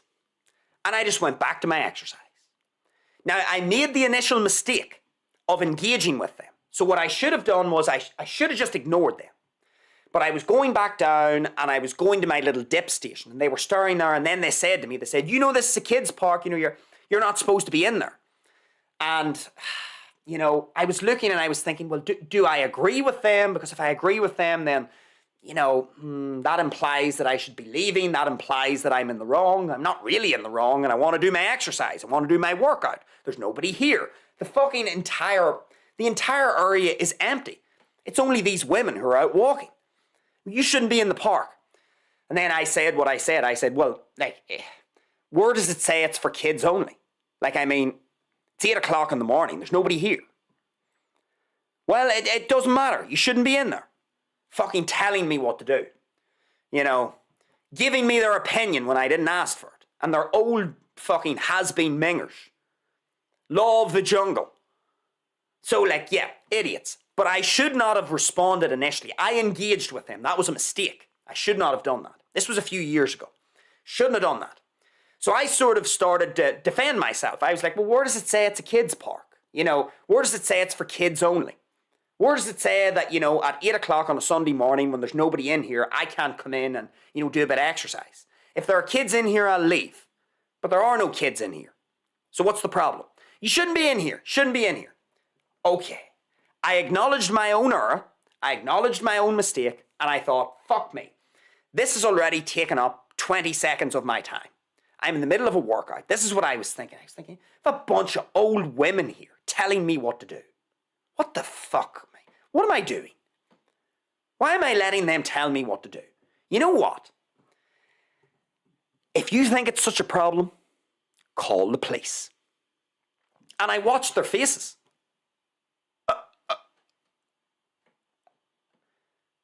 It was like they were malfunctioning, glitching.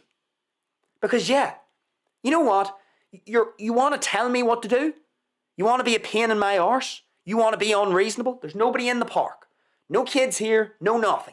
It's just me. And you can clearly see I'm not vandalizing the equipment. I'm in here, I'm just doing a bit of a workout. Fuck me. Common sense. But no, they wanted to give me a piece of their mind. So you know what I then said? I just said, you call the police. Tell the police all about it. Tell the police what I'm doing. I'm in the local park. No kids, no parents, and I'm doing some exercise. You go explain that to the police and see how far you get. What do you think happened? Nothing. Trump card. Now, I don't really want to use that very often because normally whenever I'm having to use that, that means I've made a mistake. That means I've engaged the idiots. And look, the Bandido ain't a perfect man. Every now and again, I'll make a little slip up. And then that's where I'll use the get out of jail card. I'll use the nuclear option. Call the police. At the end of the day, what were these women going to do? Hello? Is that the police? Yes, madam, this is the police. There's a young man in the local park, doing exercise. Okay, madam. Is he vandalizing anything? Is he causing any hassle? Is he abusing anyone verbally or physically? Well, no, he's not doing that. But he shouldn't be exercising there. Madam, it's a public park. Adults are allowed in the park. You're allowed in the park. You don't just need to have kids to go into the park. You're allowed in there without kids. People go in there without kids all the time. Yeah, but it's retarded. It's like something I would expect from the mouth of an idiot. So, in those instances where I've, engaged the idiots, it can be useful to know, just use the trump card, call the police. Because normally, idiots, as I've said throughout the show, they don't have any foundations upon which they are making their claims. They don't. So if you just turn around to them and say, all right, I'm super unreasonable, clearly. Right, take it up with the police. You're not the police. You're not a policeman. I don't have to listen to you. So yeah, if you have a problem, you're going to have to call the police. If you feel that strongly about it. Most idiots are not going to call the police. because they don't feel strongly about what it is that they're saying. They don't feel strong enough to get the authorities involved. Oh, I wonder why. Yeah, because what they're saying is a load of fucking nonsense normally. And they just want to quickly and conveniently change your behaviour to suit their agenda. So whenever you then whip out the little card of call the police, that normally gets them to fall silent. Because yeah, what are they going to do now? Because whenever you say that to them, you're basically acknowledging, you're sort of giving them a sort of acknowledgement. You're saying, yeah, okay, right, you think I'm unreasonable? I'm not going to argue with you.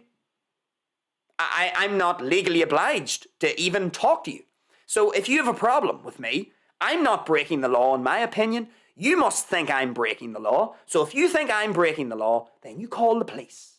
And you explain to the police what I've been doing. Yeah, I've been doing some exercise in the local park. When there has been nobody in the local park, I'm not harassing anyone. I'm not being verbally abusive to anyone. I'm not vandalizing the equipment. I'm just out in the morning doing some exercise using the publicly available park. Okay, so that would be the fourth and final strategy, folks. So let me just go back to our little document here and just summarize all of that. So those are the traits that identify an idiot. Now let's have a look at how to deal with an idiot. So, folks, once you have identified an idiot, what's your first option? As we've talked about. Option number one is ignore and escape. Folks, if you can, ignore the idiot and escape. Change your location in space. Move away from them. Create distance between you and the idiot. Force the idiot to pursue you. Don't make the idiot's life convenient. Don't allow them just to stand there and give you shit. Move. Ignore them and move. If you've already identified an idiot, you should be a step ahead of the idiot. You should be anticipating what's coming. That's why we've done the first half of the show, how to identify an idiot. You should know what's coming. So you should be prepared. You should be getting ready to ignore them and getting ready to move away from them. Create distance, escape. So if you have an idiot on your hands, ignore them and get away from them. Don't engage with them. Don't reason with them. Move away. Change your location in space. Don't make it easy for them to give you shit and to hassle you. Okay, so that's number one. Number two, agree with them and say they are correct. Now, as I said earlier, sometimes it's not possible to ignore and escape an idiot. As I gave you the example earlier, whenever I was in this pub, I couldn't just easily ignore them and escape from them because I was there for a reason. So if you can't ignore and escape the idiot, what's your next option? Agree with them and say they are correct. Now, very important, remember, do not be sarcastic when you are agreeing with them. Don't do that. That's only going to piss them off more. That's going to make them dig in their heels more. That's going to make them come after you more. Be tactful. Be socially witty. Agree with them, say they are correct, and concede. Concede. Give them the win. Give them the applause. Give them their moment. Take a little bit of status away from yourself. Make a bit of a joke of yourself. You don't have to, as I said, you don't have to degrade yourself. You don't have to kiss their feet. But make light of what it is they're saying. Tell them they have a point. Acknowledge the fact that they have a point. Verbalize what it is that they've said in your own words. Draw attention to the fact that they are actually speaking a truth and let them have their moment. Agree, and then that allows you to deflate that balloon.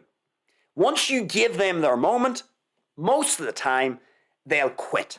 Most of the time they'll feel satisfied with what they've got out of the interaction. So again, if you can't ignore and escape, agree with them, say they are correct, concede, take a step back, give them the status, give them the moment, give them the applause, and don't be afraid to, acknowledge that what they're saying is actually correct. Make a little joke of yourself. Just sort of deflate any potential conflict with a bit of humor. Poke fun at yourself. You don't need to humiliate yourself. Just poke a little fun at yourself. Give them the win. Okay. What else can you do? Speak a different language. Now, as I've said, I've personally used this one very successfully. I'm a fluent Spanish speaker. So if I have identified an idiot that I think is going to start giving me shit, or they've already started to hassle me, I'll start to speak in Spanish. And I'll give them the illusion that I'm a non-native English speaker. I'll give them the illusion that I don't understand English. I'll give them the illusion that I'm a foreigner, that I'm some sort of a wee Colombian, a wee Guatemalan, a wee Cuban. I'll give them the illusion that their English words are useless. There's no point. There's no point in talking to me. I don't speaky English. Me no speaky English. So there's no point. I've used this very successfully. Now, as I said, if you don't speak a language fluently, you don't have to. You can either just make up a language, if you feel confident enough to do that and you've rehearsed it, or learn a few basic phrases. So that if you've got an idiot on your hands, just regurgitate a few words and then move on. And they'll be sort of left scratching their heads thinking, fuck, I thought that person was an English speaker when they actually weren't. I've used that very successfully. It may not be that applicable to you, but it's really bailed me out a number of times with idiots. Because if the idiots can see that English is lost on me, then they're going to stop talking to me. Their insults will have no meaning to me. And their dialogue or their words will be, it's a futile exercise, in other words, for them. They'll give up. So, speak a different language. That's been very useful for me. You could learn a few lines, perhaps make it useful for yourself. Fourthly and finally, if you really are stuck, ask them to call the police. If you've got someone giving you a bunch of shit, an idiot, they've no proof, they've no evidence, they're making accusations, making assumptions, giving you their opinion, they're trying to intimidate you through aggressive tactics into doing something that you don't want to do. You're not legally obliged to do what it is that they want you to do. You're not legally obliged to listen to them. If you just want to sever the entire interaction, just say to them, all right, well, go call the police. Call the police. Simple. If you're, you know what? I'm not here to, mount my defense or anything. If you feel so strongly about what it is I'm doing, go call the police and let the police deal with me. And then you can explain to the police what it is that I've done. And then you can see how seriously the police is going to take it. I've used that one very effectively because normally whenever you pull that card out, most people concede. Most people stop. Because normally idiots are what they are. Their argumentation is stupid. The police would laugh at a phone call from them. And yeah, needless to say, that's even if they call the police. They probably won't even do it. They'll hear what you're saying and they'll acknowledge the fact that, yeah, what I'm saying, this is a waste of time. There's no point. I'm not really going to call the police. And obviously, if that person then starts to get aggressive with you and invades your personal space and, gets very confrontational, well, now they're in the wrong. Now you have the right, to get the law involved with them, to get the police involved with them. Again, it's not the option that I go to as a first choice.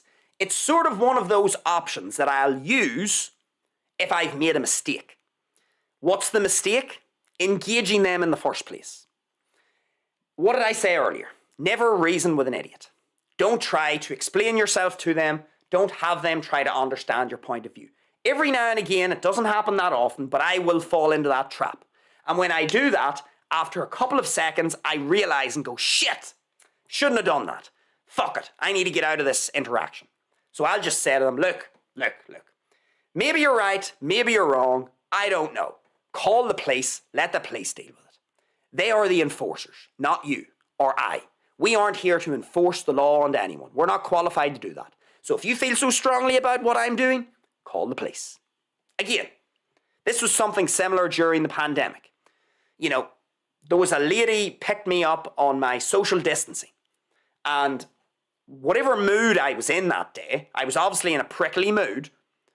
And it wasn't the right thing to do, but I remember she was all like, "You're not 2 meters apart." And I said, "Call the police." 2 meters! Call the police. Ring the police. Okay, so if it's such a crime against humanity, you can ring the police. Go on, 911 or 999 and say, "Excuse me, Mr. Policeman, but I have someone in the shop who is not 2 meters of a distance from me. Can you please come down to the shop now and arrest this?" Like, fuck me, it's retarded. So I remember I used it once during the whole, lunacy of that period of human history. I don't use it as a first choice. I would much rather just ignore the person and escape, or agree with them and say they are correct and deflate it that way. Again, speaking a different language can be very effective, especially if you're fluent. So I found that very useful for me. And if you need the nuclear option, just get them to call the police. Ask them and just say, "Oh, it's all right, look, call the police. Let them deal with it." And normally that's enough to deter them from any more pain in the arse behaviour that they're directing your way. Okay, so that is our show, folks. Let me get the main screen up. So, that one's went on a bit longer than what I thought. Christ almighty. It's amazing how long you can talk about idiots for. Cue the jokes from the Bandido's audience now when he says that. But anyway, that's everything from me this afternoon. Again, I would encourage you to like the show. Give it a thumbs up, folks, if you enjoyed what we were talking about this afternoon. Again, I would recommend that you get down into the comments section. Let me know your thoughts and insights down there. Let me just check the live chat. But Jesus, we've got a live chat. Almost forgot about that. Who have we got? We've got Quiz22. The mighty Quizzed is in the live chat. Let's see what Quizzed is saying. He says the following. Asking for a friend. Are idiots similar to mugs and / or muppets?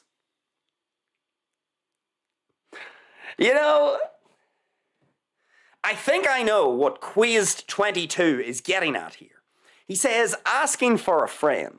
Are idiots similar to mugs and or muppets?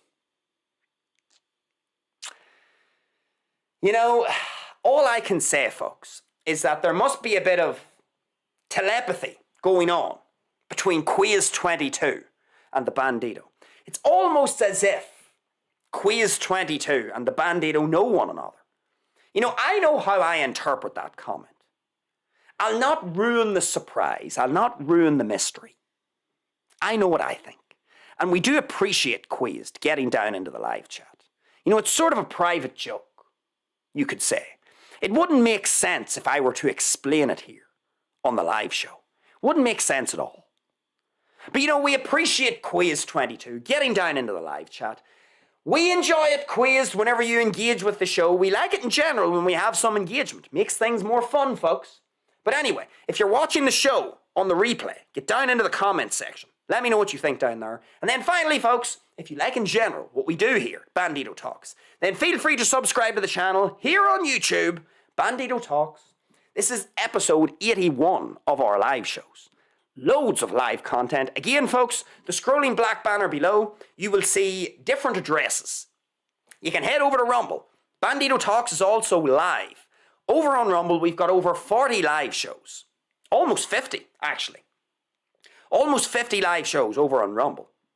So lots more live content over there. It's more US-based stories, more political stories. So if you want more political analyses from the Bandido, more analyses that are based in US media, head over to Rumble, subscribe over there. Again, you can see down below, we're active over on X as well. We can notify you on any upcoming live shows over on X. Follow over there. And then finally, folks, the scrolling red banner up above, you will see an email address, mateo@inspirit.uk. If If you want to get in contact with the Bandido, send him a message, say hi, drop a question for the show perhaps. Maybe run a specific circumstance that you have in your own life past the Bandido. Maybe you like, as I say always on the show, maybe you like the Bandido's analytical framework.